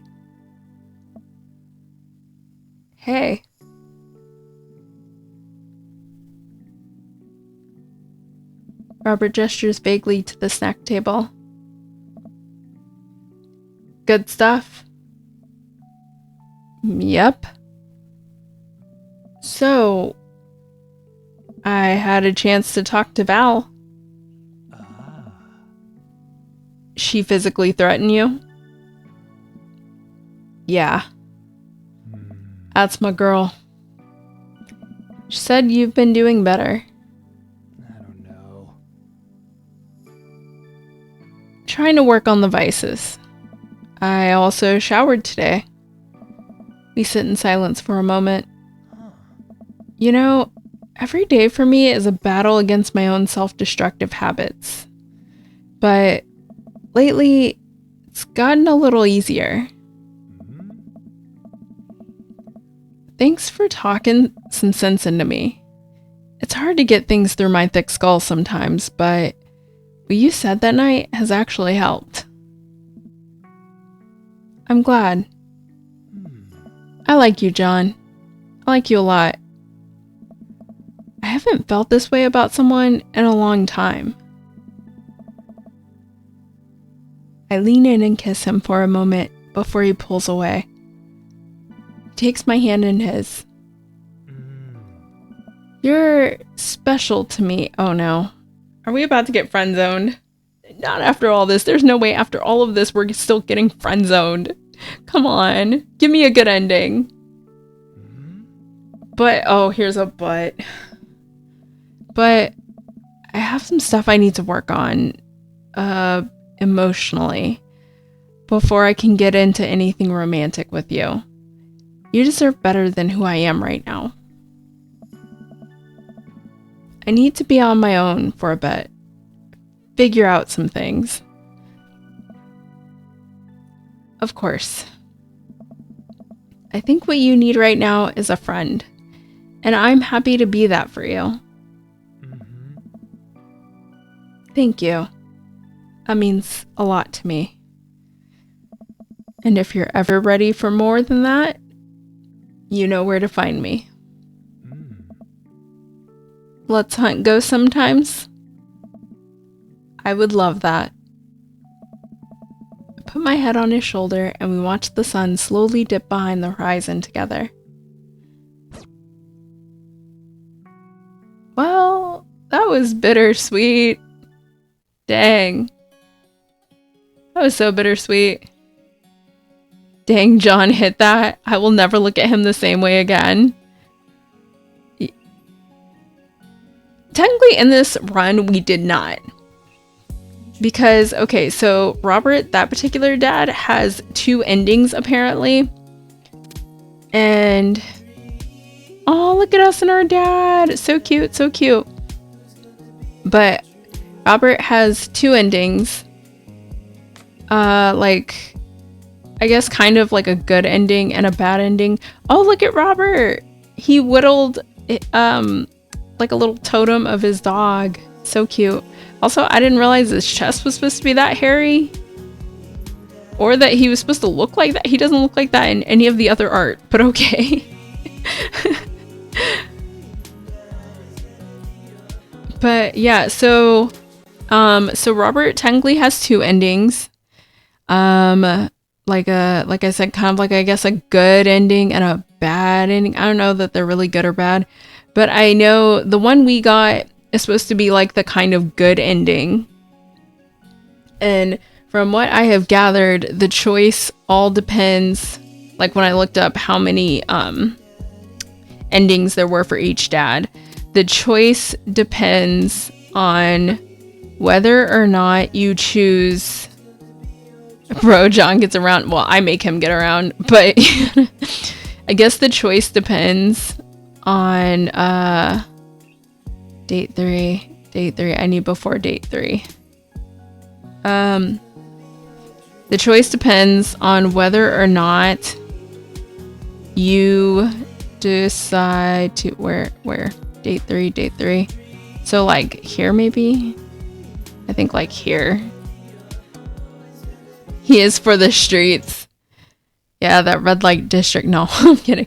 But apparently the choice on like which ending you get for Robert depends on whether or not you choose to sleep with him the very first time you hang out with him, like after the first date.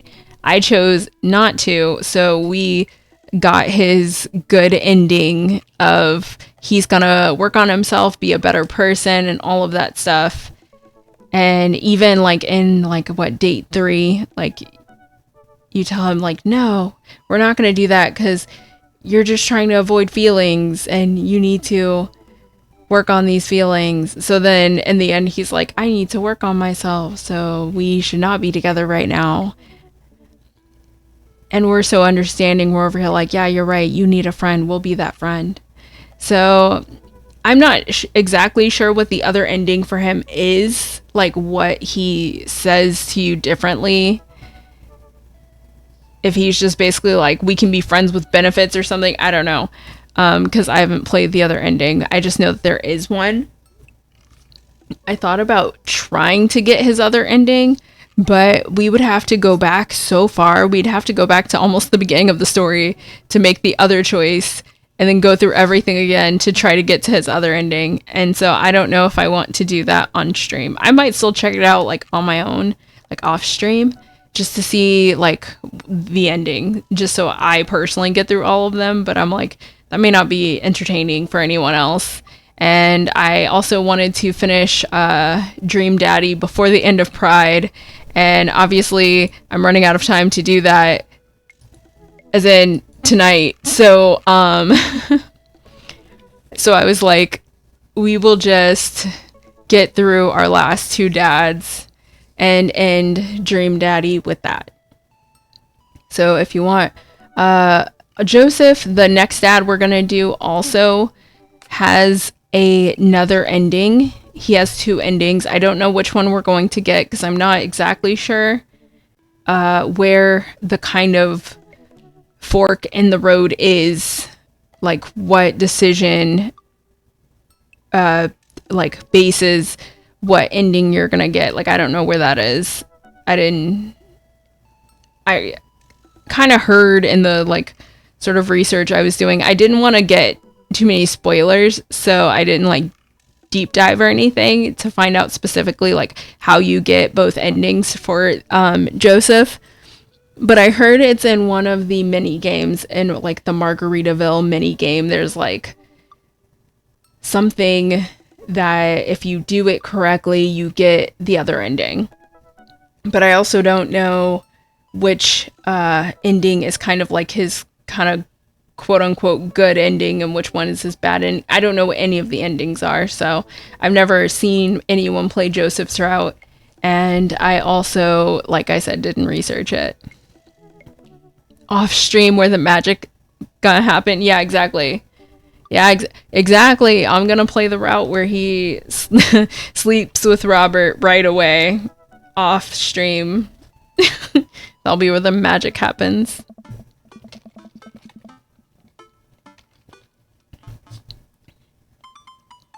I just took a sip of ginger ale. Everybody, hydration check. Take a sip of some liquid that's hydrating. It's been a long day of clipping coupons. Looks like there's a sale on boxed brownie mix. That reminds me. I wonder what Joseph's up to. I should see if he wants to hang out. Or if he wants to go to the store with me and use these coupons. Looks like he's online. Hey Joseph, wanna hang out? It takes a moment for Joseph to respond.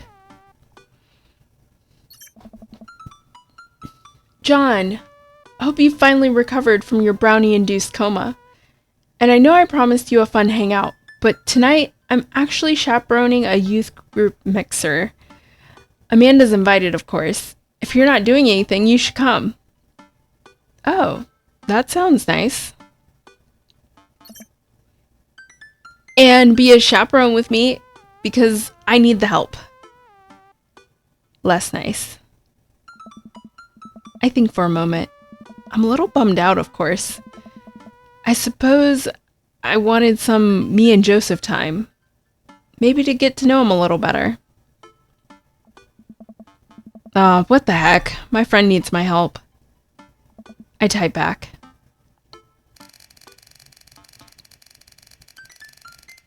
Buddy, if you need me, you got me. Just tell me where I need to be tonight. Joseph lets me know the details. It starts pretty soon. I should get ready. It's also interesting to me that this, like, what's his name?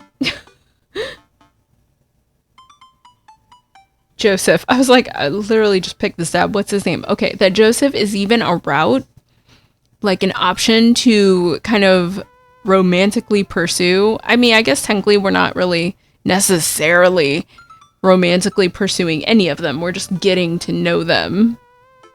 That somehow turns into romantic pursuing for all of them.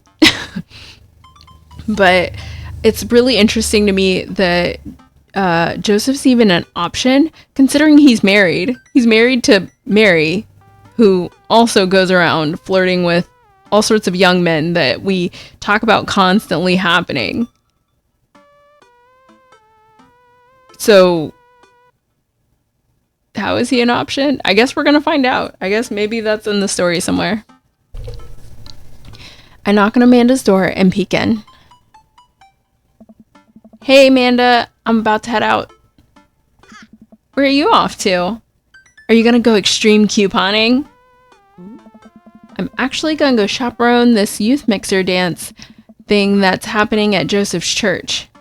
He says you're invited, but if you don't want to come, I'll cover for you.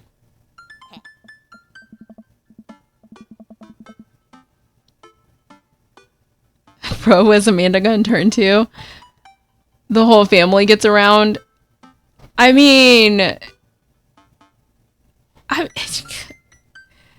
Amanda's gonna go figure out herself in college. Her dad, okay, technically her dad doesn't get around, right? So, like, it's just because I am going through all the routes that her dad gets around. But he actually only pursues one dad. And I'm just showing you what it's like if he almost like alternate, like parallel time lines if he pursued every dad.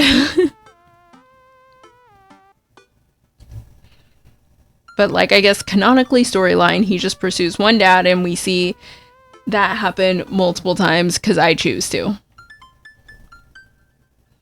You know what? I'm down. Maybe I can make some new friends. That's the spirit, Amanda. That's a good attitude. But I'll have you know that I'm mostly doing this for the potential of free food. I mean, that's always a good reason to go to places too. Thank you, Amanda. You get 4 daughter points today. Can I trade them in for daughter lava lamp? Sorry, you only have enough for a daughter spider ring. Or some of those daughter plastic jumping frogs. I like those things. They try their hardest. It's inspirational. Make new friends, little does she know. No, it's fine. She's got, like, just making new friends. Oh, no. Oh, no. Look at that sign. Look at that sign. Oh, my. We arrive at the church to find that nobody's there. There are decorations and balloons and banners and everything, but no youth. I've been to a couple dances in my life, and not that I want to paint myself as some dance expert, but generally dances require people. And those people need to be dancing. All of a sudden, Joseph jogs up to us. He looks frazzled. Oh. You're here! I need your help. Joseph gestures to the hand-painted banner hanging above the church doors. It reads, Jesus is coming. Yikes. Well, that's certainly a thing. Yeah, Phantom, that is wild. God made all things, Amanda. Except for the banner. Ernest made that. Of course, that little punk kid made that. I genuinely can't tell if he meant that maliciously or if he just can't spell good. You know what God also does? Forgives. He forgives teenagers and he never, ever breaks their box mods. Are you gonna break Ernest's box mod? No, Amanda. That would be a sin. I think it's the one right after sloth. John, I need your help getting this down before anyone sees it. No forgiveness for that sign, my boy. Yeah. Yeah. I don't know about that. That's a lot of forgiveness. He gon' fry. Gonna get smited.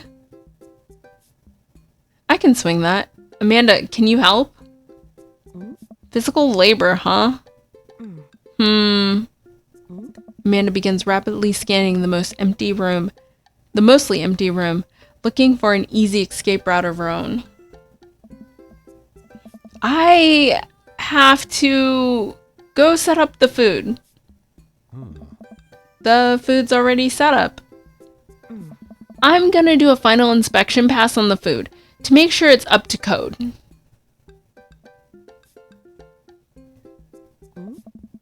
I'm gonna eat your food. Amanda's able to bolt out of the way before myself or Joseph can get another word in.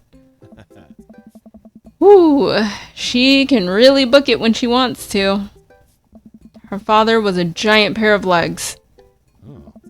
I dated some giant arms once, but it turned out they were all right. But you must have been devastated. It was Armageddon. Joseph, please stop. No, it's... I get it. Yeah. I'll workshop it.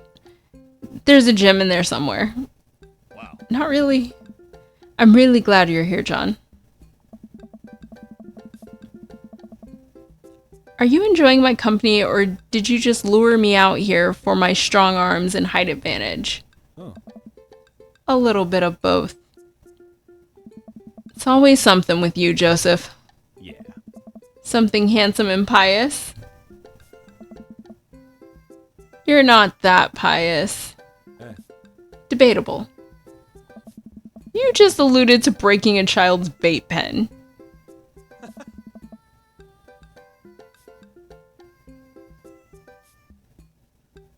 I would have lost the debate. Oh. Ready to do this? Let's make some magic happen.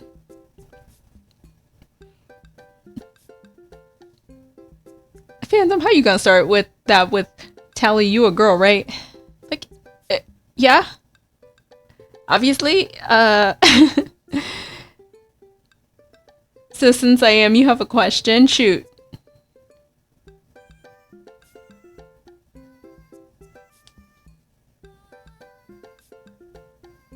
Ask away. Oh. Magic isn't real, John. God said that. God was also a bush one time. Ah. True. Joseph and I grab a stepladder and walk over to Ernest's banner. Hey. That turd Ernest had one final trick up his sleeve. Looks like this nightmare is stapled and taped 6 ways from Sunday. Any ideas? Lawrence of Arabia. What happened to your strong arms and height advantage?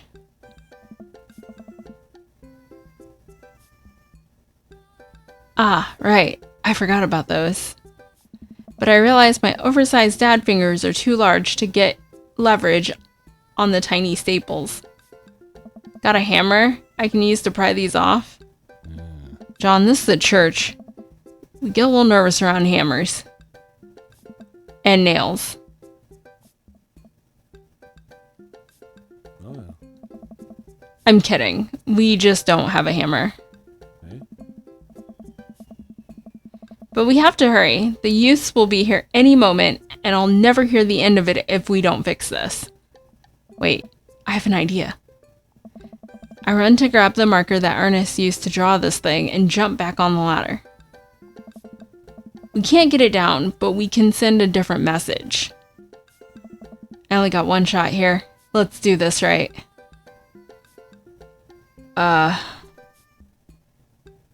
Jesus is coming. Jesus isn't coming. Oh no, these are bad. Let's do Jesus is calming. I'm able to turn the U into an A and an L somehow. It's a little tight, but it works. Oh. Oh, you really like that? Well, that's true, I guess. Bask in his calming presence, Joseph. Relax. Crisis averted. Let's just hope the youths don't notice. Joseph checks his watch. The DJ should be here by now. Oversized dad fingers, what's he trying to tell here? I feel like you know what he's trying to tell here. He didn't deserve this. Yeah, no, poor Joseph doesn't deserve this. Oh, but your question, you're telling your boyfriend you don't want anything for your birthday and he ain't getting shit for you. What do you do? Okay, I just probably honestly wouldn't tell him that I didn't want anything for my birthday if I really did. Like, I mean, if you're gonna say that, you have to be willing to accept the fact that, like, that might be what you get. Nothing. Just then, the doors swing open and a man struts in with his DJing equipment. Oh. Wait, you're not the usual guy. What happened to Evan? Evan knew exactly when to play the Cupid Shuffle. Oh my gosh. We had the Cupid Shuffle playing at like every dance. Hey, I'm not Evan. Evan sold all his DJ equipment to backpack through Europe, so I'm filling in for him. I do envy him though. What I would give to drop everything and start over. Wait. It's that sad guy from the trivia place. Yeah. Are you alright? I'm so sad. Alright. I'm better than alright. I'm DJ Spin Master Quinn. He sighs heavily. I usually do trivia nights, but I moonlight on the ones and twos to give myself a sense of purpose in life. Is he okay? Well, you'll have to do. You have a playlist of fun songs that youths will like that won't inspire impure thoughts or tempt them to the dark side, right? The DJ thinks for a moment. Believe me, buddy, I got what you need. Aye. Okay, great. I'll let you get set up. The DJ leaves. Let's keep an eye on this one. He sounded like he was gonna play Creep by Radiohead on repeat. Oh no. After some time, kids from the community start filling into the dance hall. Some of them seem to notice our sign hack, but they don't seem to care. Most of the kids group off into tiny clusters, standing in circles and casting sideways glances at the other groups of teens. Man, I do not miss being a teenager at social functions. Hey, party people! Everyone in the room turns their attention to the DJ. DJ Spin Master. DJ Spin Master coming at you with the sound that people want. We're off to a good start. Hey. This next tune goes out to all the ladies in the audience. Ladies, let me hear you say yeah! A few half-hearted yes echo through the crowd. Ha-ha. Alright. Hey. He sighs again. I am. Man, it's been a heavy couple of days. This next one's actually just for my wife, Sandra. I hope we can make things work. My little honeysuckle vine. This poor man's so sad. Now, who wants to listen to Radiohead's Creep? The DJ begins to play Creep by Radiohead. Oh no. Amanda sidles up to me, pizza in one hand, punch in the other. Creep, huh? Bold choice for a youth group. Let's see where he goes with this. After the song finishes, he plays Creep again. Is the DJ crying? I If you watch the kids really closely, you can watch them cringe every time Thorn York swears. Thom York? Huh. There they go. Maybe we should do something about this. Joseph runs up to me. He's killing the vibe. They're listening to swears. Sad swears. We have to do something. You guys should try to give him a pep talk. Maybe work him up to Everybody Hurts by REM, or that at the very least No Rain by Blind Melon. You want to help us cheer him up? Actually, I just saw my friend, Frederico.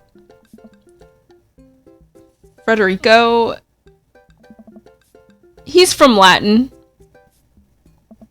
I didn't know you were taking a Latin class. I'm not. Oh. So he's from the country Latin? Aw. Yes, it exists. Don't Google it. You can go, Amanda. It's fun. And she's gone. Joseph and I make our way to the DJ booth where Spin Master Quinn is having a quiet cry. Hey, bud. Hey. Hey, my dudes. How's the party jamming? Oh. It's, not? Oh, I'm sorry, fellas. Just taking a moment to find my groove. Hey. Gotta play the sad tunes to properly appreciate the bangers, right? It's not how DJing works. Shut up and play the hits. Play the booty bumpers. It's what Jesus would have wanted. These options are so funny. Let's go with that's not how DJing works, but these other options are hilarious. If I weren't concerned with making this date go well, I feel like I would play or press like play the booty bumpers. It's what Jesus would have wanted. Or been sassy and been like, shut up and play the hits. Like, get over yourself. Okay. Now stop me if I'm out of line here, since I've never been a DJ, but have any current plans to become one? Or what? Okay. Since I've never been a DJ and don't have any plans to become one, but I don't think that's how it works. The kids came out here to have a good time. You gotta cool it with the sadness. Hey, buddy, if it's problems you're having with... Joseph leans in close to me. What was his wife's name again? Sandra. I only know that because I almost called her Sandra. If you're having problems with Sandra, I can help you too. I do counseling. It's my job here, and I'm very good at it. Oh, I don't know. I can tell that you're hurting. Nobody voluntarily listens to that much Radiohead on repeat unless they're really going through some tough issues. Trust me. I know. Yeah, that sounds like you're speaking from personal experience there, Joseph. Joseph places a hand on Spin Master Quinn's shoulder, who immediately collapses into Joseph's embrace, quietly crying. There, bud. It's gonna be okay. Sad Master Quinn. Thank you. I'll put on some dance hall anthems. You're the best, Spin Master Quinn. With yet another crisis averted, Joseph and I return to the dance floor, where Amanda's watching with an ice cream cone. Yeah. They have ice cream here. Good work, Amanda. How's it looking out there? Well, for a dance, there's not a whole lot of dancing. Looks like people are starting to bail, though. This is a disaster. Don't be so hard on yourself. This ice cream? Top notch. I'm sorry for dragging you into this, John. You and Amanda should just go home. I'm not gonna make you stay here for the train wreck. It's not a disaster. We can still fix this. We can... I suddenly realize what we have to do. Amanda, get out of here. I don't think you're gonna want to be here for this. Or be seen with me after this. Oh God. You're not going to... I throw my car keys to Amanda. I'll get a ride back with Joseph. Just remember me as I am right now. Not as what I'm about to become. Amanda nods. Nice knowing you, Pops. She runs out the door. Oh. Joseph, I'm gonna turn up on the dance floor. With luck, we can get these youths into it as well. Are you in or are you out? Joseph stares at me. He knows what has to be done as much as I do. See you on the other side? See you on the other side. Joseph and I walk out onto the dance floor in the middle of the room. The youths all stare at us, unsure of what we're doing. Time to get our groove on. Let's start them off easy and work our way up to the more technical stuff. Start with the lawnmower. Roll the dice. The worm. Okay, I feel like you don't work up to the... Like, you don't just jump in with the worm. You got to work up to the worm. So we're going to start with roll the dice. I pull out the classic handshake and dice throw to the music. I'm a little offbeat, which is to be expected of any dad, but I honestly think this is a nice baseline to work from. Yeah, start small. Joseph follows along, bobbing his head to the beat. Excellent. Simple but smart. That's good. I look around.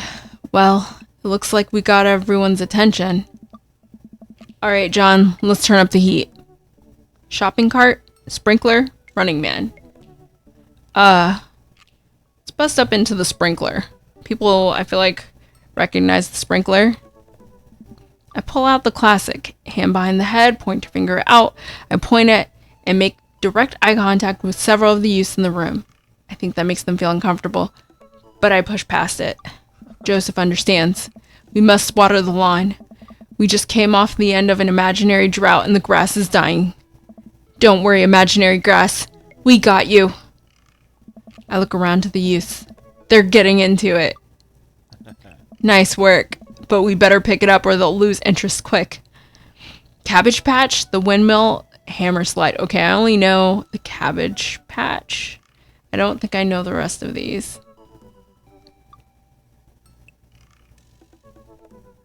Let's bust into the Cabbage Patch.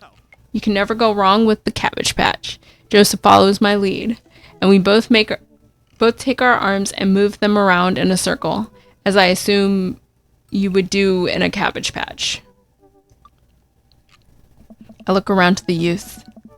I think they like agriculture. They're not looking too lively yet, but we can still turn it around. The moonwalk? Attempt twerking. Oh my god.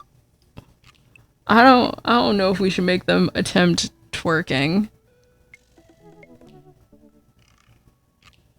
I wonder, so I'm playing the like, what's it called? The director's cut, the director's cut, something like that, version of Dream Daddy. I almost wonder if that was their attempt to update, or make Dream Daddy more relevant. The funny thing is, Dream Daddy is not that old. Like, Dream Daddy, I'm pretty sure this game's only a couple years old. But I'm like, they start out with Moonwalk and end up with Attempt Twerking.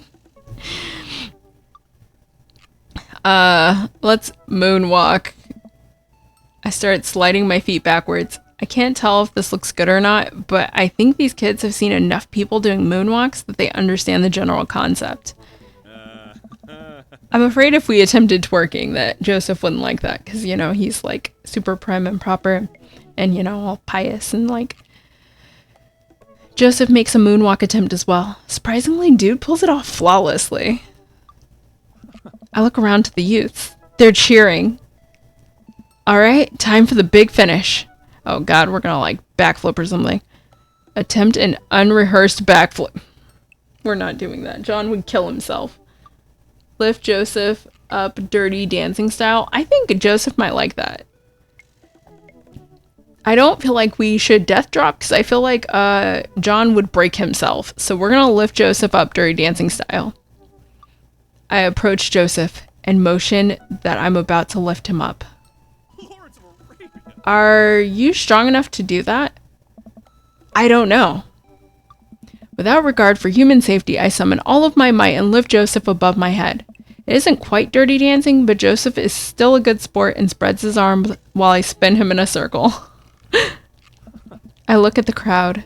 They seem to love it. Yeah, and that's always a great finishing move. First of all, it's iconic. Even these kids would probably get the reference. Even if they've never seen the movie or heard of the movie, they've probably at least seen people do that action and know that it's from something.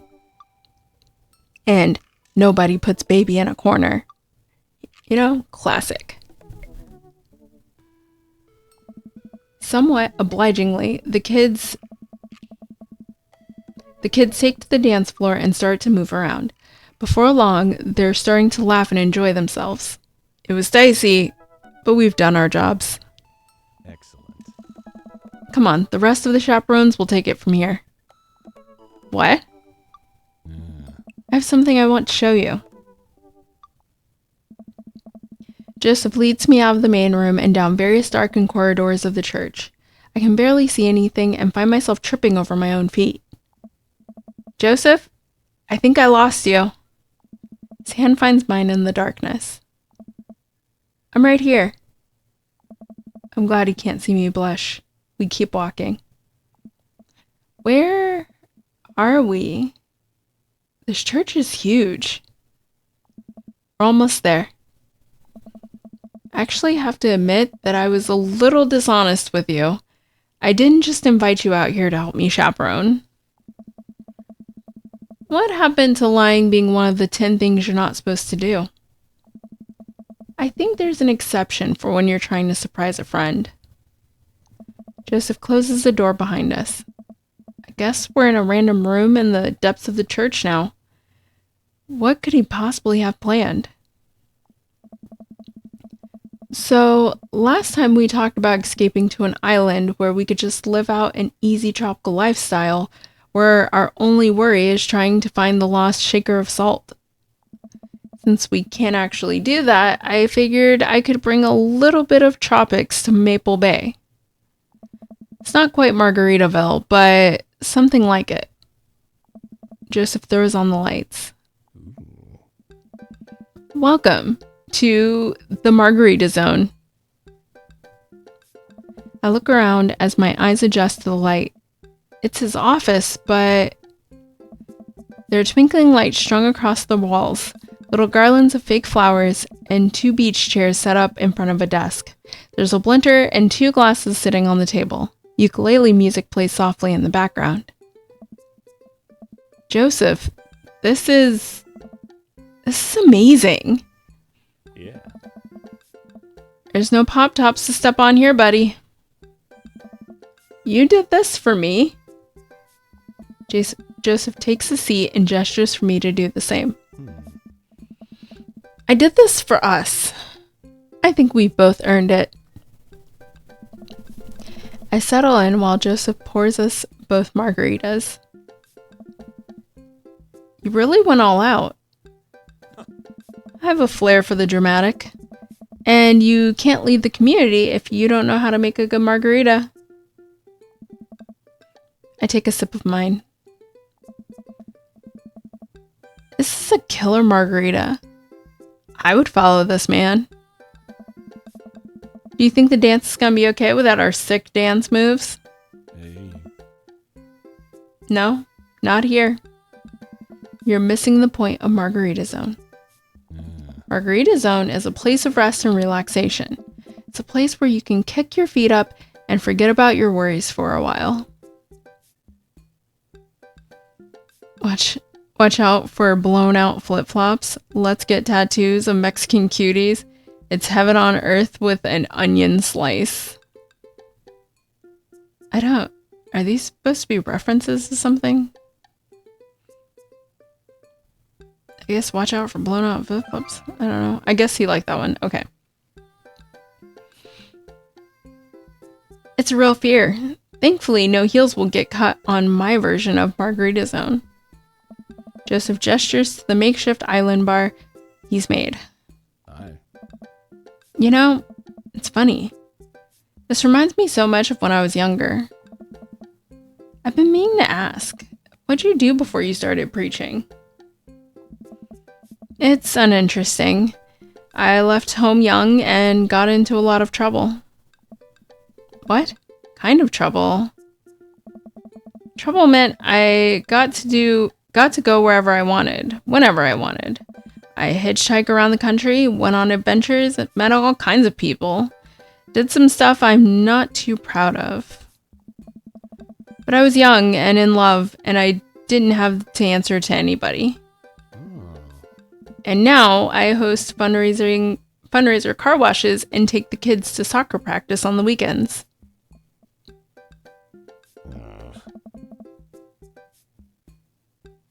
Sorry, I don't mean to get heavy here. It's okay. It seems like you spent a lot of time taking care of others, but not enough time taking care of yourself. If you need to talk about it, I'm here for you. Joseph stares deeply into the blender filled with ice and margarita mix. Oh. It's just, I think about Margaritaville a lot. Or I guess the concept of it.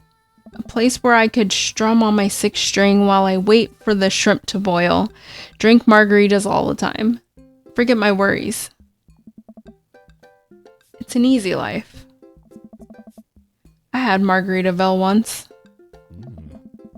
But I think the closest I'm ever going to get back to Margarita Zone, or back to it, is Margarita Zone.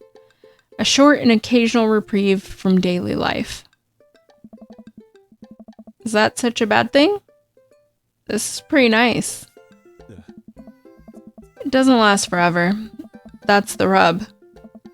When you're in Margarita Zone, it's not like your problems have really gone away. You're just choosing to ignore them. Maybe you're looking at it the wrong way. Maybe Margarita Zone is actually better than Margaritaville, because Margaritaville itself is an impossible ideal. Remember what Spin Master Quinn said? Sometimes you have to play the sad tunes to appreciate the bangers. If stepping on a pop top is your biggest concern, how could you possibly appreciate the boiling shrimp?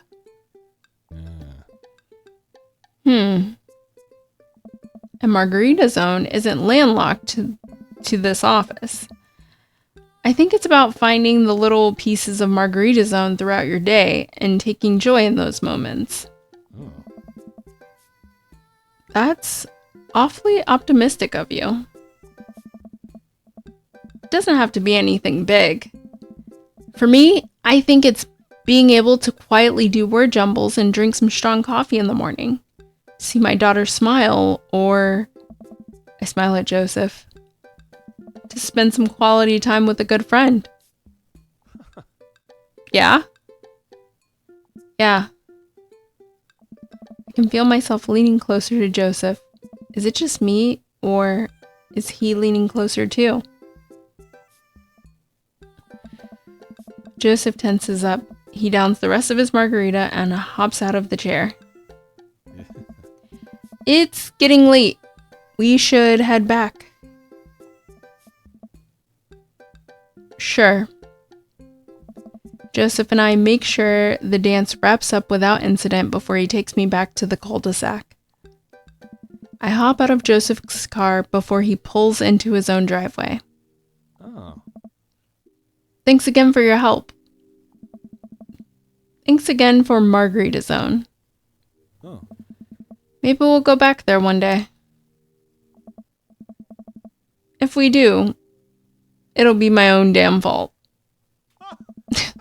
Joseph chuckles and drives away. I walk into my living room to find Amanda curled up under a blanket and groaning on the couch. Hey, Panda, you feeling okay? Dad, I have a tummy ache. Eat too much youth group food? I drank too deeply from the well of life, and now I pay the price. And by the well of life, I mean that lukewarm punch bowl of seltzer juice and sherbet. Amanda slides to the floor with an elongated groan. Need anything, kiddo? A time machine that goes back approximately 2 hours in the past so that I can warn myself of the folly of excess. I'll pour you a glass of water. Love you, Pops. How'd the dance go? Oh, I crushed it. Got the kids on the dance floor at the expense of my dignity. A fair trade. Also, everything hurts. I'll see you in the morning, kiddo. Night, Dad.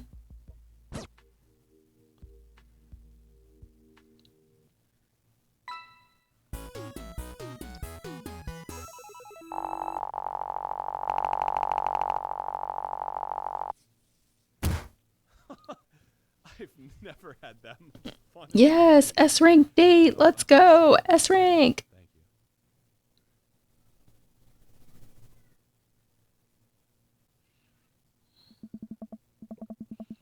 Another dreary night, another listless stroll through Maple Bay. I've really been bonding with the community at Jim and Kim's lately, so my strolls have been leading me there more and more often. Peter the man from the bank, Keith from down the street, Evelyn who I saw at the deli that one time, and the guy whose name I think is Carl are basically members of my family at this point. In fact, I heard Neil the surly bartender mention that tonight is Keith's from down the street's birthday, and he'd have to get that little baby a little cake for his special little day. I think he was probably just being a dick, but I head into the bar anyway. The mere possibility of cake is strong enough to lure me in. I step inside just in time to see Neil washing a cake tray with a crime scene outline of pink icing on it. Huh, I guess it really was Keith from down the street's birthday, and I missed it. I sit down and order a beer. As I sit down at the bar, I notice Mary from next door sitting in the corner of the room, drinking alone again. She must be having a rough day. She seems so weary and so sad. She's been doing this more and more often lately. A pang of guilt shoots through me. Does she know? Is it because of me? Am I a homewrecker? Do we say hi? Do we keep watching the game? Well, we can't just ignore her. We haven't been ignoring her this entire time, so let's say hi. I decide to say hello. I walk over to her booth. She doesn't look up. This seat taken? Yeah, let's say hi. She still doesn't look up. I take a seat anyways, and she finally notices me. You. Okay, this may be not the best idea. Hey. Having fun with your new best friend, Joseph? He's a great... I'm so glad. I'm happy for you two. Mary, I'm not... I never accuse you of anything uncouth, John. You're just having an innocent, very platonic time with my husband. A supportive friendship. You're a good friend, aren't you? Sure. Yep, just a friend. I'm there when he needs me, Mary. Let's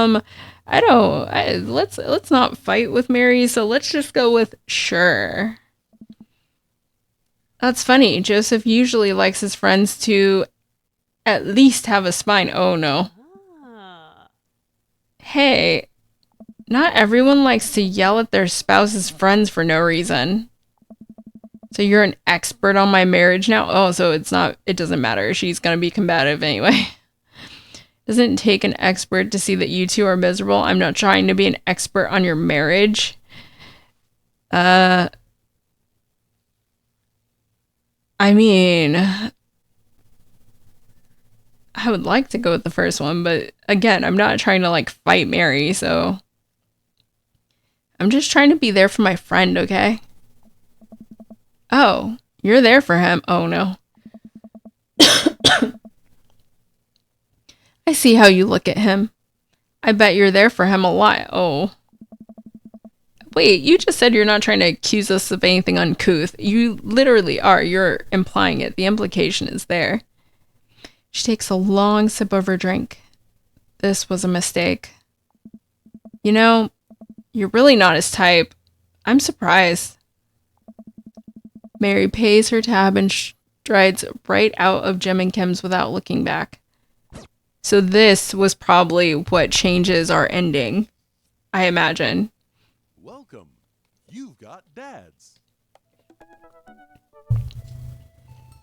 I imagine if I were trying to get his second ending, if I went back to that part specifically and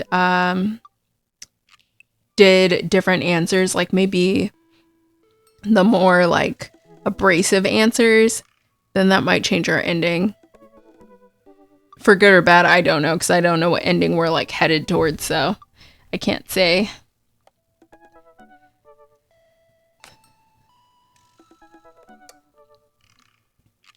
Yep, the third date. Save and continue. Let's go. I kind of wish I had just saved there.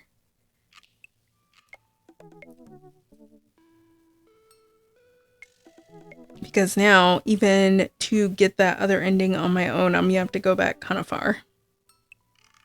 Well, I guess not really. I just have to go back before the second date. Which I guess isn't too bad.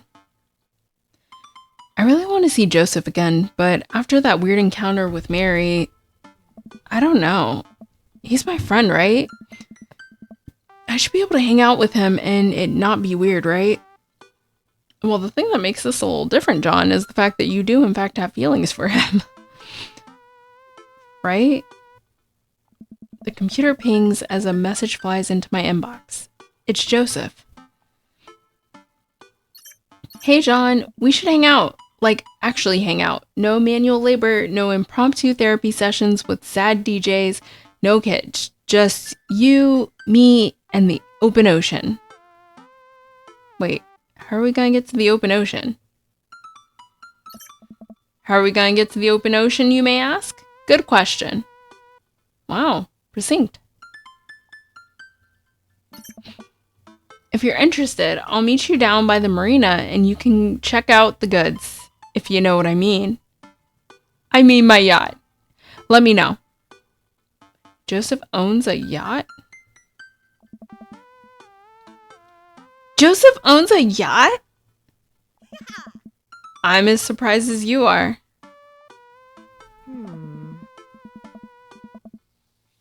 You've been holding out on me. Your only daughter, whom you love. What? Did you think having me as your father would somehow afford you the fringe benefit of getting onto a yacht? No? No what? No what, knapsack? What else did it get me? A healthy upbringing and a supportive environment. I am literally paying for your college. Not a dog, that's for sure. You know what? Let's go with the first one. Yeah, okay, but what if I had the exact same upbringing and a healthy environment, but also I could get on a yacht sometimes?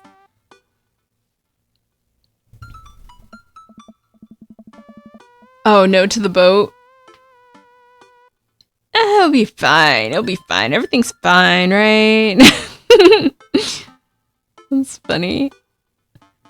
Relax, kiddo. Joseph's inviting me onto his yacht. It's gonna be a yacht of fun. Oh. I still can't get over these terrible dad jokes. They're so bad. These dad puns are horrible. I'm glad you're excited, but that doesn't mean you get to start throwing out puns. Yeah, tell him.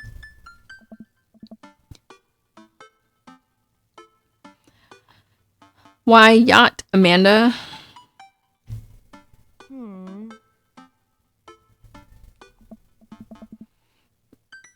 Well, I gotta go get ready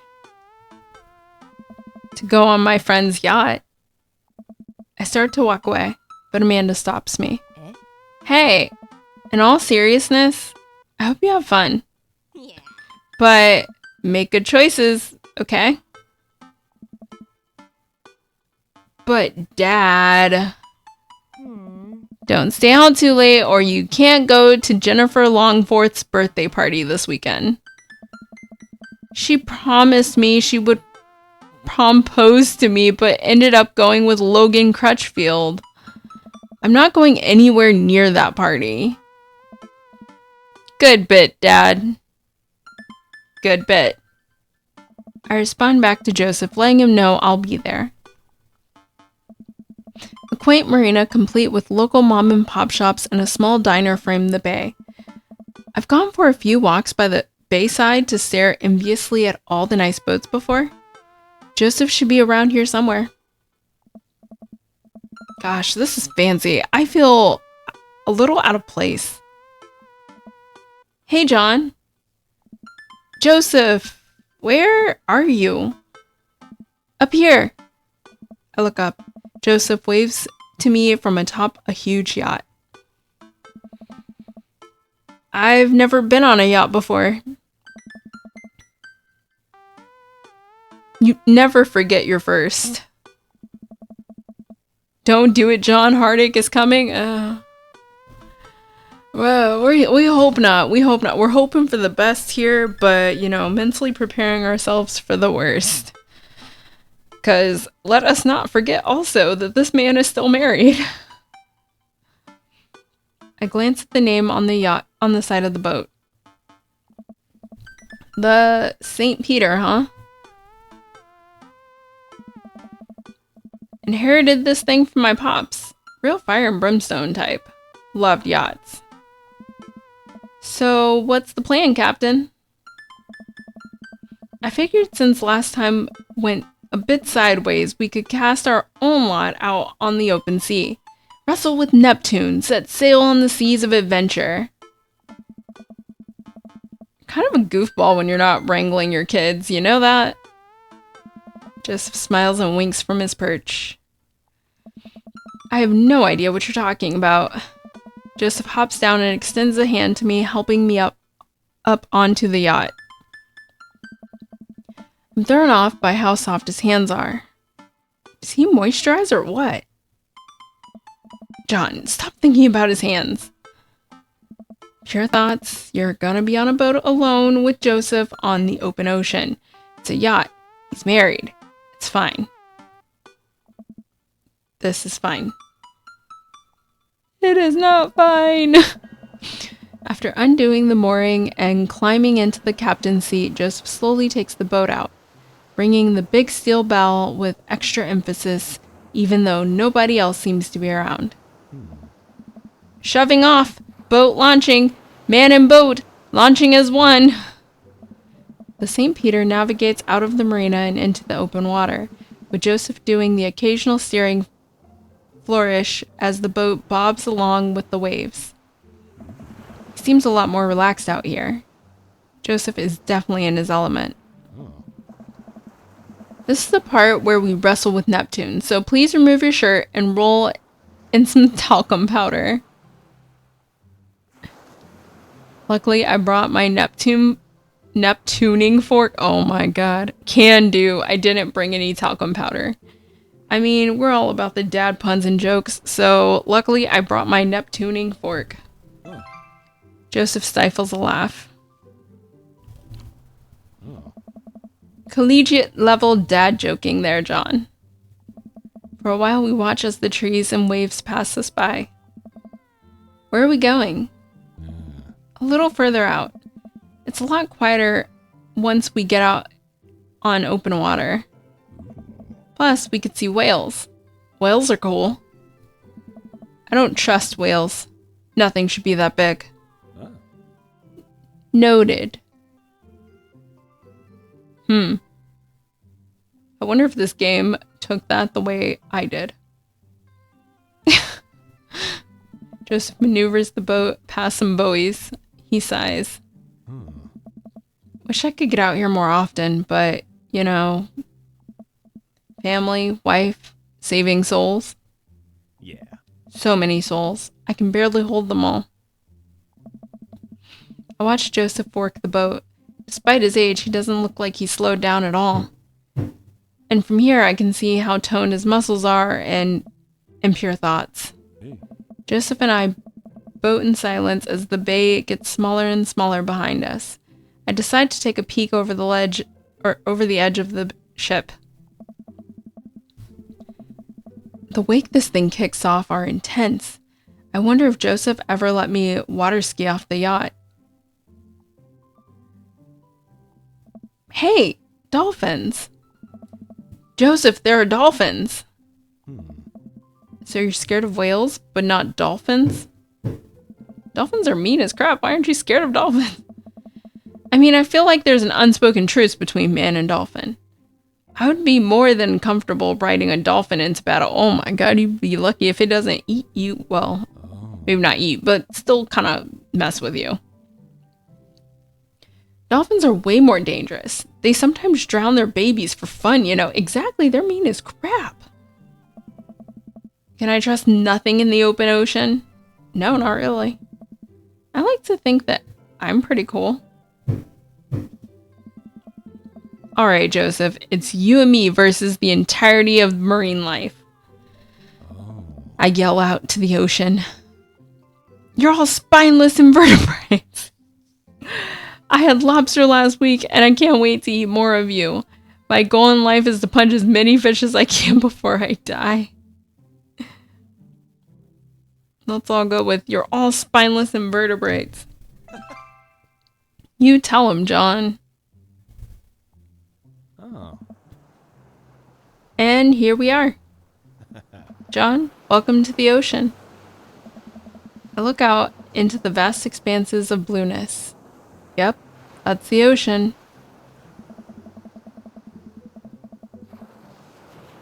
I'm suddenly struck with an overwhelming sense of claustrophobia despite being in a wide open space. I am on a boat with a handsome man. A handsome married man. I need you to get on him. Get on who? Get on this, Dad? We're trying. And there are whales beneath us. Nothing should be that big. John, you're killing me here. It's a little daunting, isn't it? Do you trust the whales? You know there are more dangerous things in the ocean than whales, right? Oh. Like tuna. The tuna is the apex predator. What about sharks? Oh. Sharks are tight. Oh. It's the tuna you gotta watch out for. And the whales. Hey, wanna look wistfully over the sea with me? Joseph and I head to the bow of the ship to do some quiet contemplation. You know, Oh. Shh. Quiet contemplation. I'm alone with my thoughts. Cool. Aye. I look out of the sea for a bit, then over at Joseph. He looks so commanding as he surveys the ocean. It feels like he really is at home on the water. What Mary said to me at the bar. I can't stop thinking about it. Is she right? But she's terrible to him. He's unhappy. He deserves better. I don't know what to think about this. But I just feel so drawn to Joseph. I should say something. So, about Mary. Why would you bring up his wife? Oh my god. This was going so well. And now he just brought up the wife. Fail, John, fail. Just go jump in the ocean. He set it up perfectly to get laid. Yeah, exactly. Yeah, we have the boat, the sunset. I mean, this is perfect. And my man just literally went, hey, so about your wife, I know we're like having a moment here. I know we're like really connecting and having this moment, but about your wife. Oh no, it's the Titanic love story. Well, hopefully there are no icebergs. They'll be at the front of the ship. Oh, actually, that'd be precious. That's kind of what I was envisioning in my head when they talked about being at like the bow of the ship, like, you know, like all like arms spread out, you know, like John, of course, would be in the front of the ship, you know, all arms all spread out, and Joseph back there, you know. He he took all the romance and threw it down the ocean. Exactly.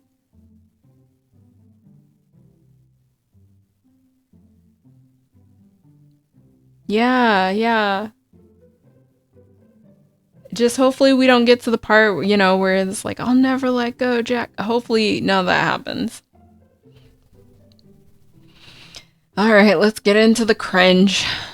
So, about Mary. Joseph continues to stare off into the distance. It's, well, if you really want to know. Suddenly, I hear a splutter come from the engine room. Joseph runs over to the boat's controls and taps on some dials.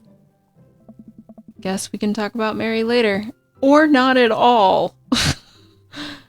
Oh, okay, so we might have a small problem. What small problem? Oh. We are out of gas. The whales are gonna eat us. The whales siphoned our gas. Oh. It's okay. I can just call one of my boat buddies to come tow us back in. Or hear me out. Joseph planned this to run out of gas on purpose. This is like a, what was it? This is a I Love Lucy gag. Pretty sure like in one of the like old shows, I Love Lucy, that was a gag at some point. Like they brought extra gas, but then didn't actually put it in the gas tank. They hid the gas, so then it like made them spend more time with their husbands out being quote unquote kind of trapped at sea, you know?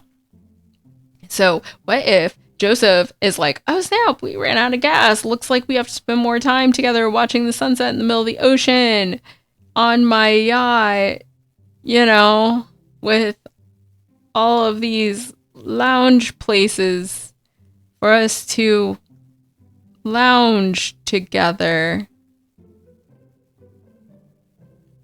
Yeah, Phantom, tell John to figure out how to play the game. Like, come on, he doesn't know this game.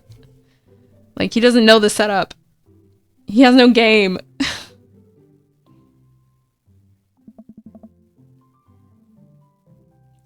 Joseph pulls out his phone.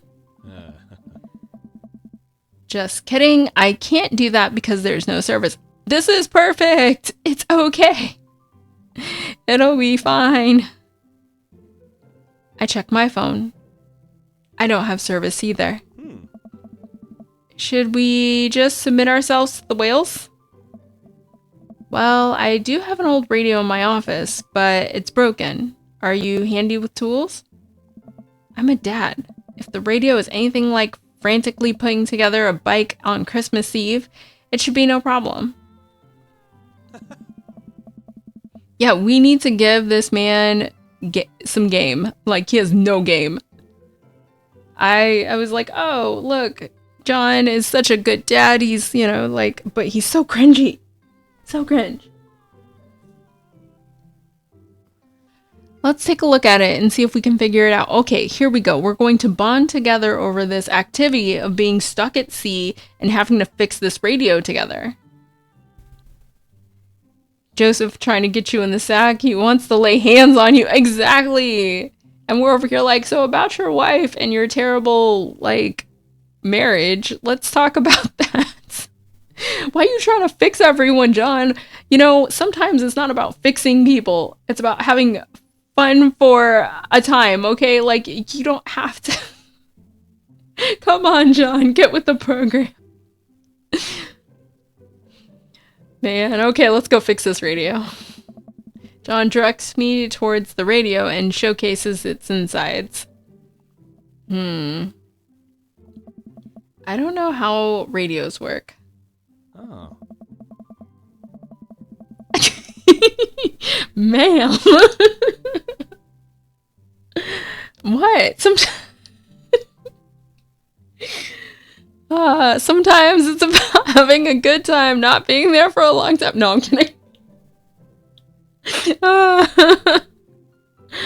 Bro, does John know anything? I don't know. I don't know anymore. I'm starting to disown him as our dad. I am starting to disown him as our dad. What planet he lives on? I don't know. I don't know. I had hope for him up until this point. It's like, man, you're not reading the room, man, at all. Like, cause also notice that, like, he's like, hey, you want to come on my yacht with me? He didn't invite you and your daughter. You know, like other dates have been like, oh, let's like make this basically a group outing, like us and the daughters, the kids, we're all gonna do this together. This was straight up like, you want to come with me on my yacht. Like, we're going to do this together. And he's still straight up like, oh man, his hands are so soft. He's so handsome. He's so great. But what about your wife? Man, we gotta teach this dude the whole life. Exactly. He acting like dude just came out of the womb, how he raised his daughter. Yeah. My gosh. Yeah, I'm losing hope in this whole third date. This is supposed to be our third date. Come on now. Like, all the other third dates have been, like, epic in some way. And then there's this. I think there's just some frayed wires in here. If we can reattach them, we should have a working radio in no time. Hopeless case? Yeah, it feels like he's hopeless. Gotta get him out of here. No, we're gonna power through this date. Oh, it's a group outing, alright. Yeah. I mean, they're also out in the ocean at this point. So he's taken them so far out that they're not even like near their marina. So they are in the ocean. So I'm just saying that there's nobody around, you know, this nice and private outing, you know, that he planned for you two. And John's over here like, oh, let's talk about feelings. And not even like, feelings, what are your feelings for me? He's straight up like, so your ex, or so your, not even your ex, so your current wife. We stare into the interior of the radio. I'm not entirely sure what I'm looking at. I don't think Joseph knows either. You know what? Let's just throw some stuff around in here and see what works. Oh no. You guys are gonna get electrocuted. That's a wonderful third date. Get electrocuted. MacGyver, that radio. Oh man, it's a mini game. Of course it's a mini game. Okay, what am I doing? Where are my hands? Okay, that's my hands. Okay, let's try a screw. Wait, how does this work? How do I... Oh, what? Why am I putting a duck in there? Get the duck out of here. Okay. Again, guys, remember, I'm working on controllers, so this is kind of hard. Okay. Why can't I pick up the... Okay. Throw some wires in here and a screw. Can I, like, move these wires more precisely? Oh, wait. What?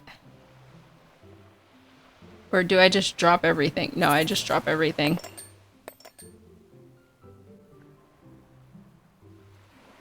Oh, no, not the duck. Get the duck out of here. A paperclip? That would help complete a circuit. No? No paperclip. What's that? An eraser? What is this? Ball? What the heck is that? Okay, there are some paper clips in there. Oh, not that. Didn't like that. Okay. I don't freaking know.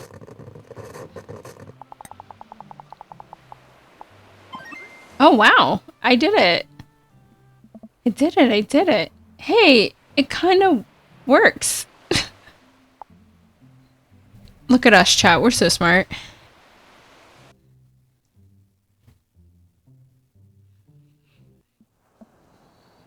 The radio springs to life. Whoa, we did it. Joseph speaks into the receiver. Hello? Hello? Can anyone hear me? Oh. He tries a few other channels. Nobody responds. Ah. We might be a little far out. I don't think there's anyone in range. How big's the range? Well, this radio came with the boat when my dad bought it in the 60s, so not great. That's reassuring. Now what? There's worse places to be stuck on a yacht than on a yacht.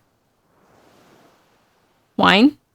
Oh, heck yes. Wine and a yacht? Yeah, let's go.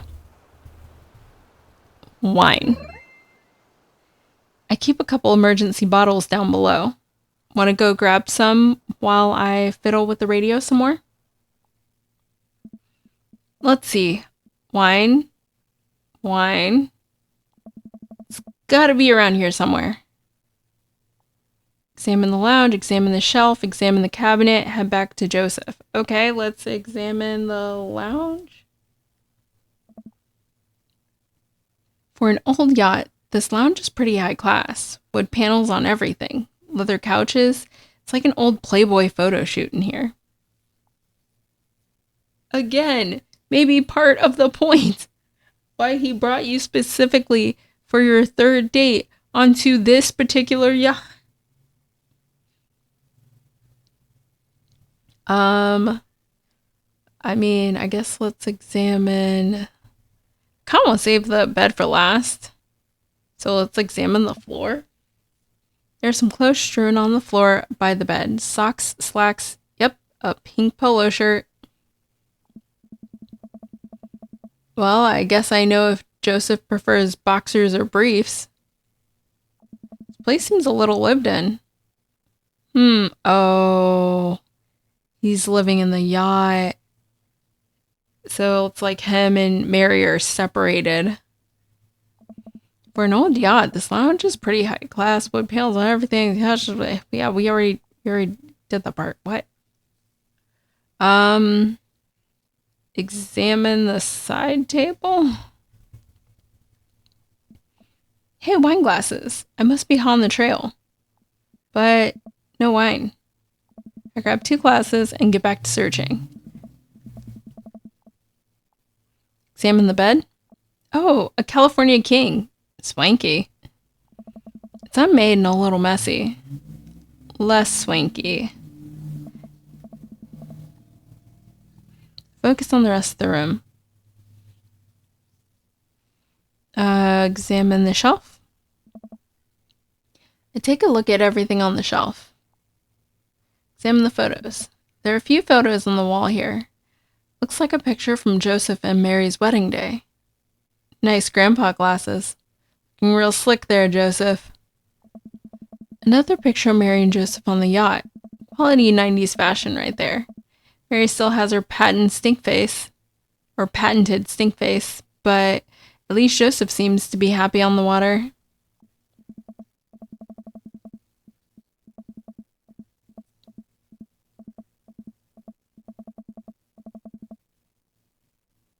Hey, it's all the dads. Looks like it's from a couple years ago. The gang's all here. Brian, Matt, Hugo, Craig, Damien, Robert. Wow, Robert's actually smiling. And wearing a sweater. I know that sweater. And there's one guy on the end that I don't recognize. Hugo's ex, maybe?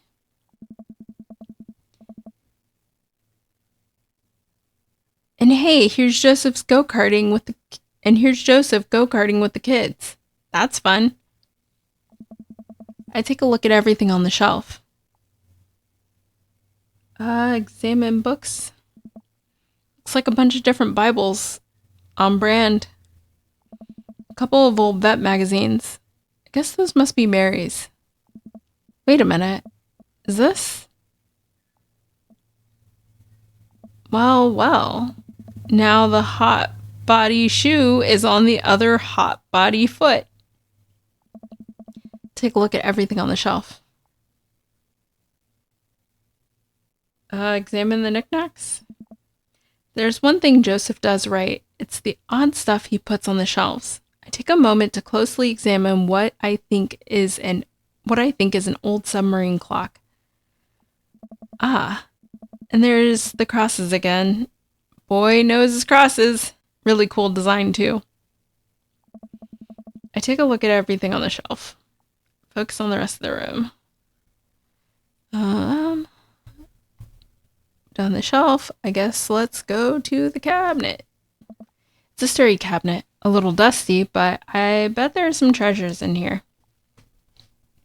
Why do we need to examine the fire extinguisher, the flashlights, or the drawer? Look, you can tell a lot about a man by how seriously he takes his fire safety. Nice, Joseph, nice. It's a sturdy cabinet, a little dusty, but I bet there's some treasures in here. Well, this is a solution to a different problem. Oh, we examined the flashlights, by the way. Maybe if we're stranded out here for days and run out of electricity, we'll need these, but the chief concern right now is wine intake. Examine the drawer. Hey, it's wine. A whole drawer full of wine. It's a yacht club miracle. Twilight Rouge, huh? Come to daddy. Finally, time to get back up to Joseph. Head back up to Joseph. Bring the wine and the glasses up to the deck to find Joseph still hunched over the radio. Oh. John, wine. Good to see you two. Just in time for the sunset. I didn't take you for a drinker. Yeah. Haven't you heard? I'm a cool minister. How cool. Oh. I can land half my kick flips. What's that? Like 4? Oh, yeah. 5 on a good day. Pour me. Regular pour, power pour. Let's power pour. We're getting wine drunk. Let's go. Yeah. Whoa, okay. Time to party. We clink our glasses and drink up. Oh. Wine's not bad. There's a hint of... Am I tasting grapes? Have a discerning palate. Might be grapes. Joseph and I lounge on the deck with our yacht wine, taking in the ocean air. Sun starts to dip below the horizon. We could be stranded out here forever. Oh. I can't think of anyone else I'd rather be stranded with. It's just you, me, and all those whales. So many whales. You're killing the vibe. Oh. Revive the vibe, John. Generally, it takes 3 days and a gigantic stone door rolled in front of a tomb, but I think we can save it.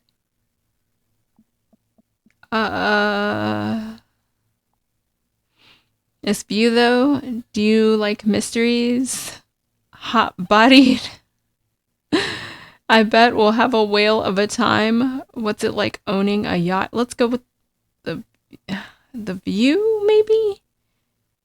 Do you like your mysteries hot-bodied? Or we could jump right into it. Jump right into it. I mean, he did bring us on a yacht. I mean, I feel like the implications there. I feel like we can make this joke. Let's see how it goes. Donald.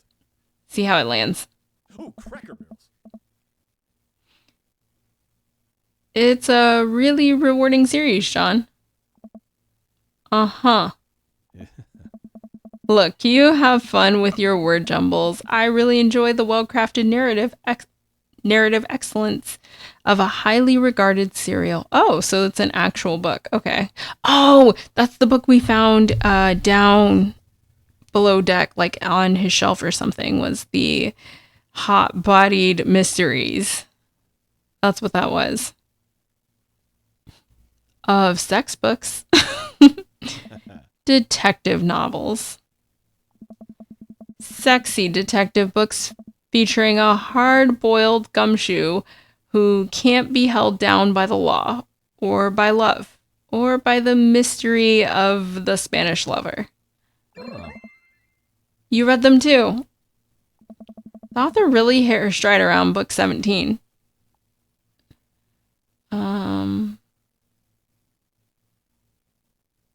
I guess I probably should have, made that joke first, because now I'm afraid that it won't really land if we have the option.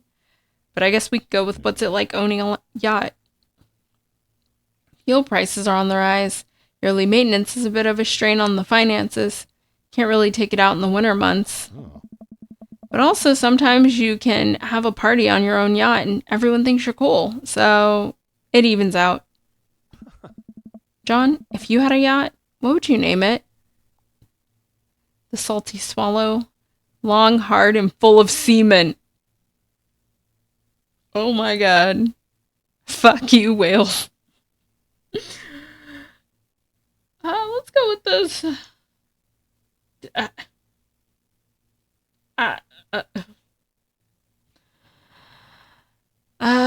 Okay. We have talked about the sexy detective novels, right?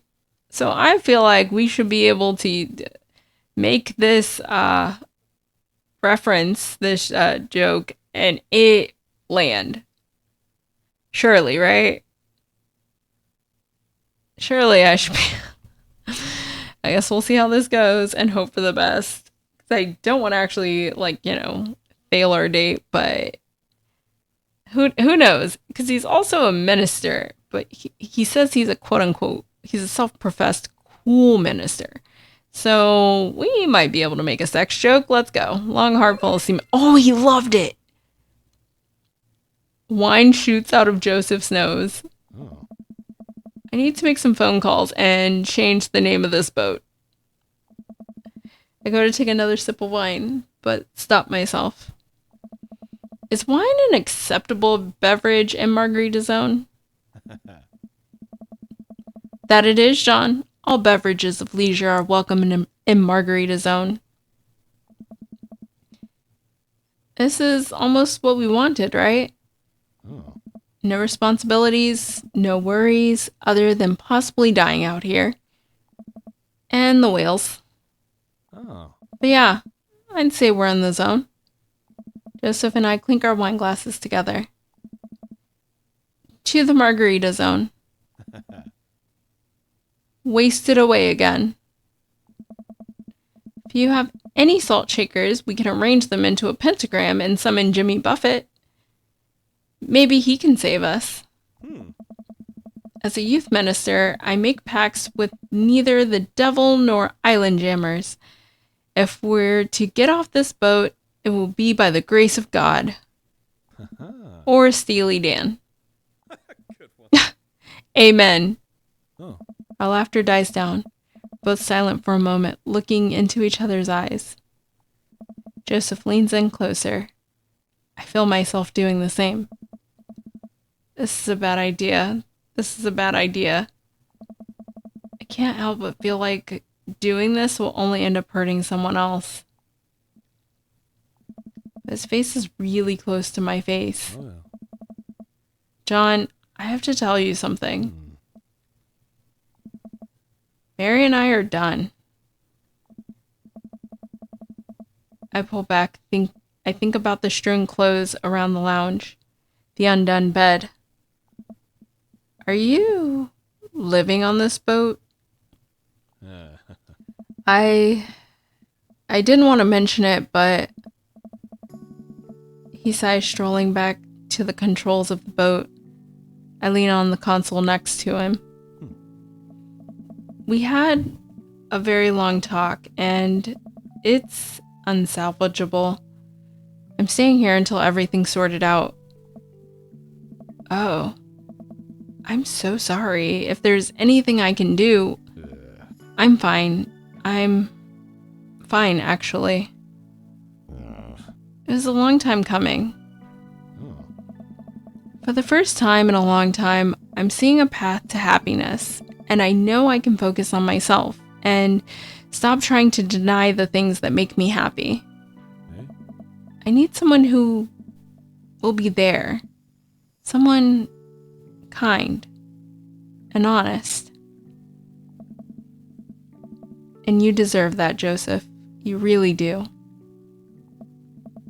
Anyway, I've been having this crazy feeling there's someone who I could get in the habit of having around.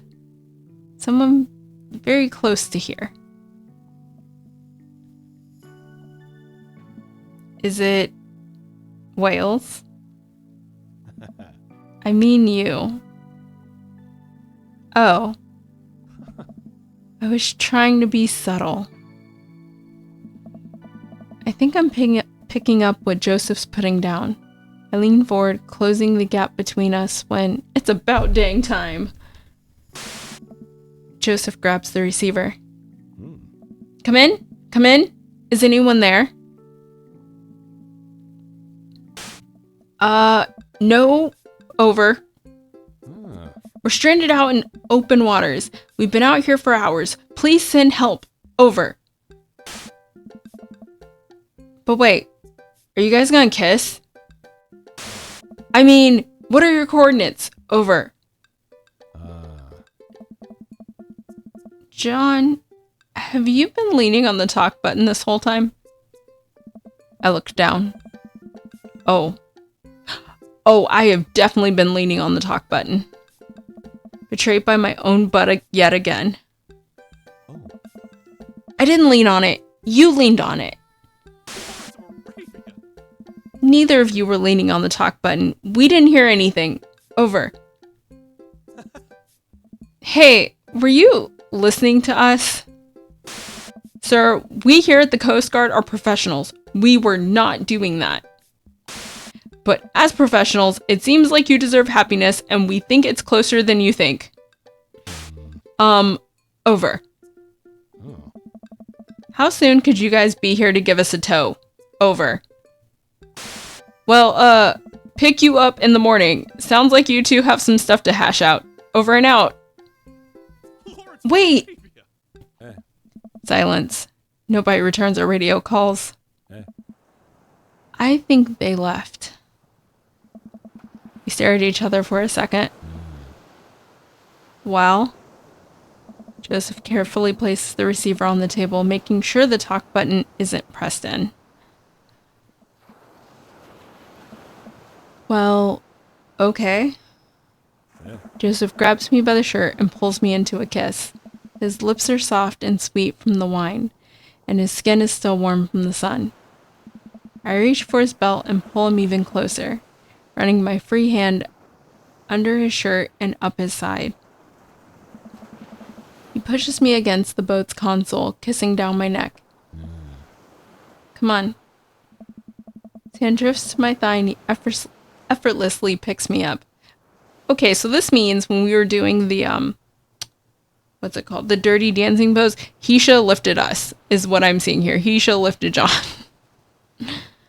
Wow. Joseph carries me below deck. I'd be lying if I said I hadn't fantasized about this, but I didn't think he'd be so aggressive. I've wanted to do this for so long. He throws me onto the bed. I let out a little yelp. Oh. Lots of time to kill, John. We better get started. Oh my gosh. I love the Coast Guard that said, we'll be out there in the morning. Y'all got stuff to attend to. Have fun, kids. Oh my gosh. And fun, I guess, is what they had. Oh man. I might have overdone it on the wine last night. Just a few more minutes of sleep will do just fine. Wait. I open my eyes to find Joseph's face a few inches from mine, an arm slung around my waist. He's sleeping peacefully. His hair is mussed and his lips are still a little red. I think this is what I was talking about when we were discussing Margarita Zone. Finding little perfect moments of joy, like the way the light falls across Joseph's face, or how he's still holding me tight, even in his sleep. I'm very tempted to curl up closer to him and keep sleeping, but I know the Coast Guard will probably be here soon, and I'd like to be wearing clothes when that happens. I nudge Joseph. Takes a couple of shakes before he blearily opens his eyes. When he notices me hovering over, he breaks into a huge grin. We should get dressed. Joseph pulls me in for a kiss. Do we have to? Another kiss. Stop trying to tempt me. Fine, fine. The Coast Guard eventually shows up and tows us back to the bay. They thankfully keep their comments to themselves. Joseph and I step off the yacht, and he walks over to my car. Oh. I had a great time. Me too. No thanks to the whales. Wink. Shh. You're on land now. They can't hurt you here. Take care, Joseph. Oh. You too. Gives me one last kiss on the lips before he turns around and walks back to his boat. Well, I've been gone an entire day. Hopefully Amanda's alright. Amanda, Dad! She runs up and hugs me. I was genuinely concerned about your well-being, but upon closer inspection, you seem to be okay. What happened? The yacht ran out of gas and we got stuck. But it was okay, because I was on a yacht. Weren't you scared? Your father feels no fear. Were you able to take care of yourself for the night? Yeah, just did a ton of drugs, vandalized a few cars, and then embezzled some funds from my school. All in all, pretty low-key night. Where'd you learn that from? I learned it from you, Dad. Well, if you did, you would have funneled those funds through a legitimate cash and carry business, fudging the books over the course of years so that you don't arouse suspicion from the feds. Rookie mistake, Panda. Glad you're back in one piece. Did you make good choices? Yeah. I think I did. But hey, I'm starving. Want to make sandwiches out of whatever we can find in the fridge? More than anything, Pops.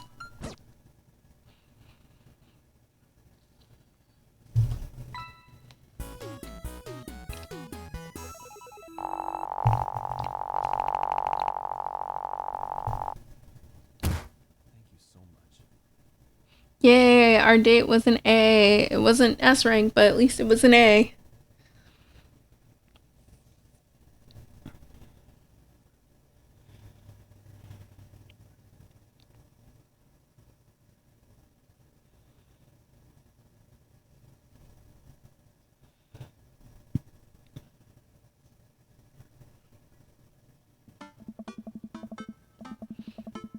Alright, as per usual, we're going to skip through some of these ending parts to get to the parts that are new.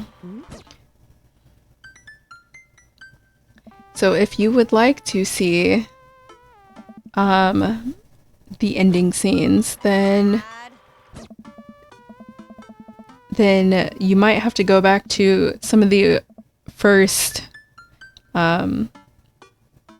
handful of Dream Daddy VODs that I have so that you can get through all of this dialogue. But for time purposes, we're going to only read the parts that are new. Yeah. So they all came to support you for your graduation party. Mac and cheese. So proud. Oh no, Mary's here. With everything that's happened between me and Joseph, I should be a good host and say hi to her. But I don't wanna... Come on, John. You can do this. I walk up to Mary. Give it a rest, buddy. Ugh. Hey. Hey. You've been good? Just peachy. I have to go over there now.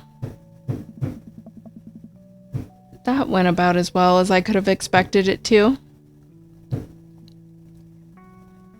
Okay, yep, John Daisy, Craig, Hugo. Hugo's not her teacher anymore. The awkward with Robert, Matt, John Lucian, and, not John. Lucian and Damien, that's his name. The sun's setting and everyone seems to have eaten their fill. As the party starts to wind down, I take a seat next to Joseph. Joseph, it's so great to see you again. Great party. I should have you organize our next youth group mixer. My dance skills are ready whenever you need them. Hey, if you aren't busy this weekend, I was thinking we could maybe catch a movie or something. Yeah, that sounds like it would be fun. This feels weird. It doesn't feel like it did on the yacht. Oh no. So, I guess things are still friendly with Mary? Yeah, I want to talk to you about that. Joseph sighs. We talked for a long time, and there was some yelling and some crying, but ultimately there was reconciliation. What? Oh my gosh. What?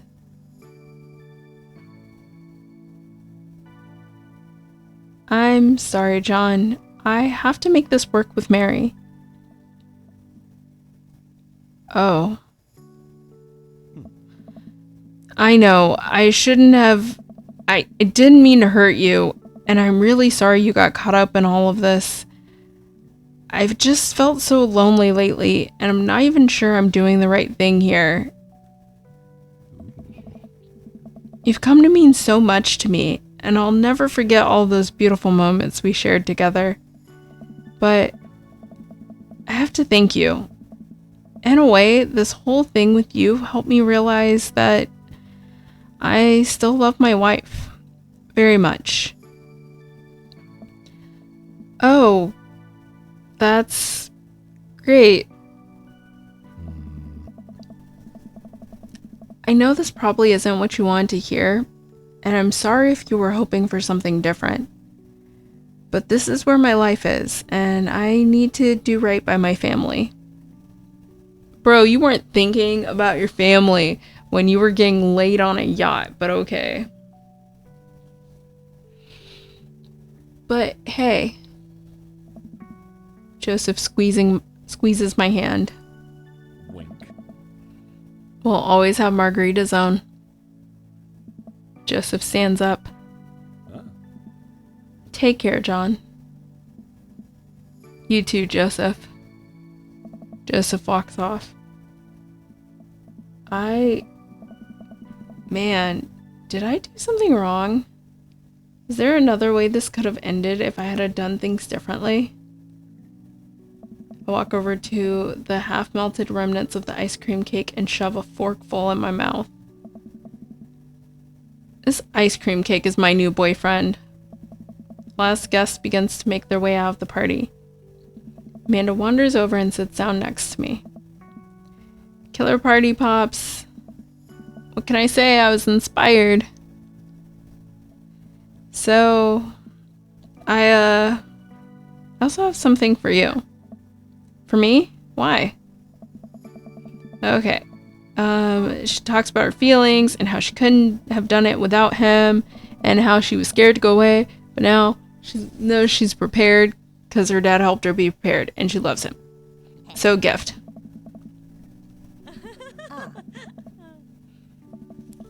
And it's a picture of them together. Yeah, so sweet.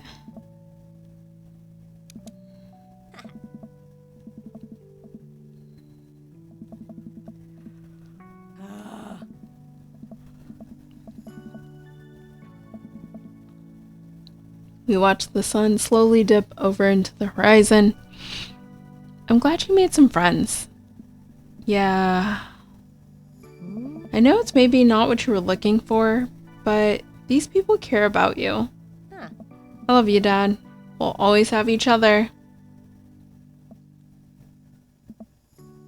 You're right. It's gonna be hard at first, but this is the next chapter in our story, and I would be nervous about it, but I know you're always going to be looking out for me the same way I'll always be looking out for you. Team Phelan? Team Phelan.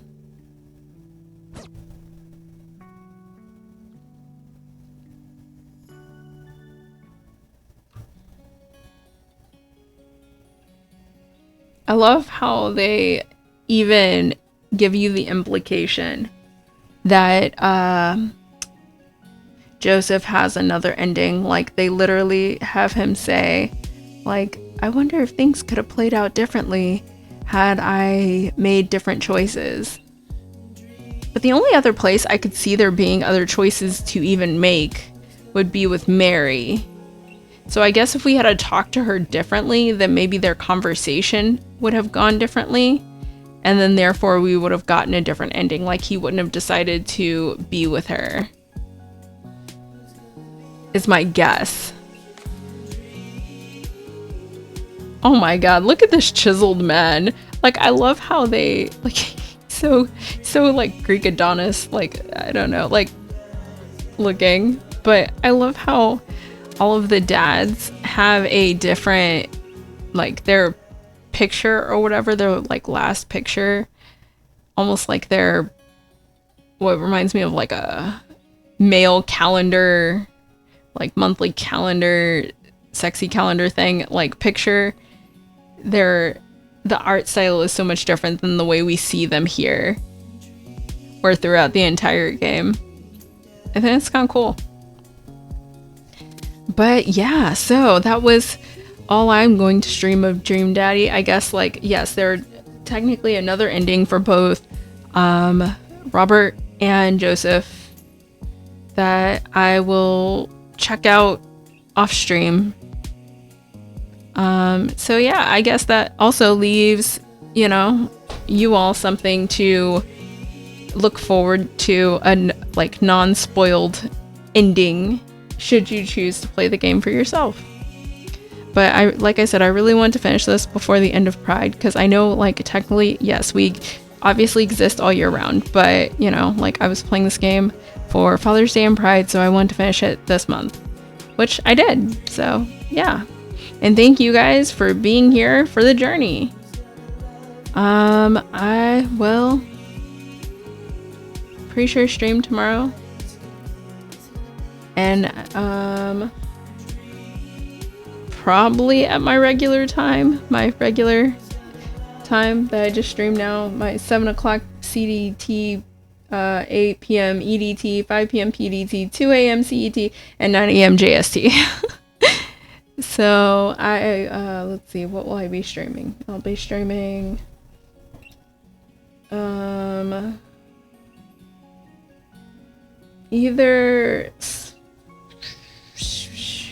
actually, I will probably be streaming the rest of my the cozy game. What was it? The cozy puzzle game. The life story. What was it? Tell me your story or something. That one. Yeah, I'll be streaming probably some more of that. I was gonna say the rest of that, but I'm not honestly sure there'll be the rest. Because I don't know how long it will take me to get through those puzzles. Yeah, so we'll see. We'll kind of play it by ear there. But yeah, so thank you guys for hanging out with me. Thank you for anybody who stopped by. And I will see you guys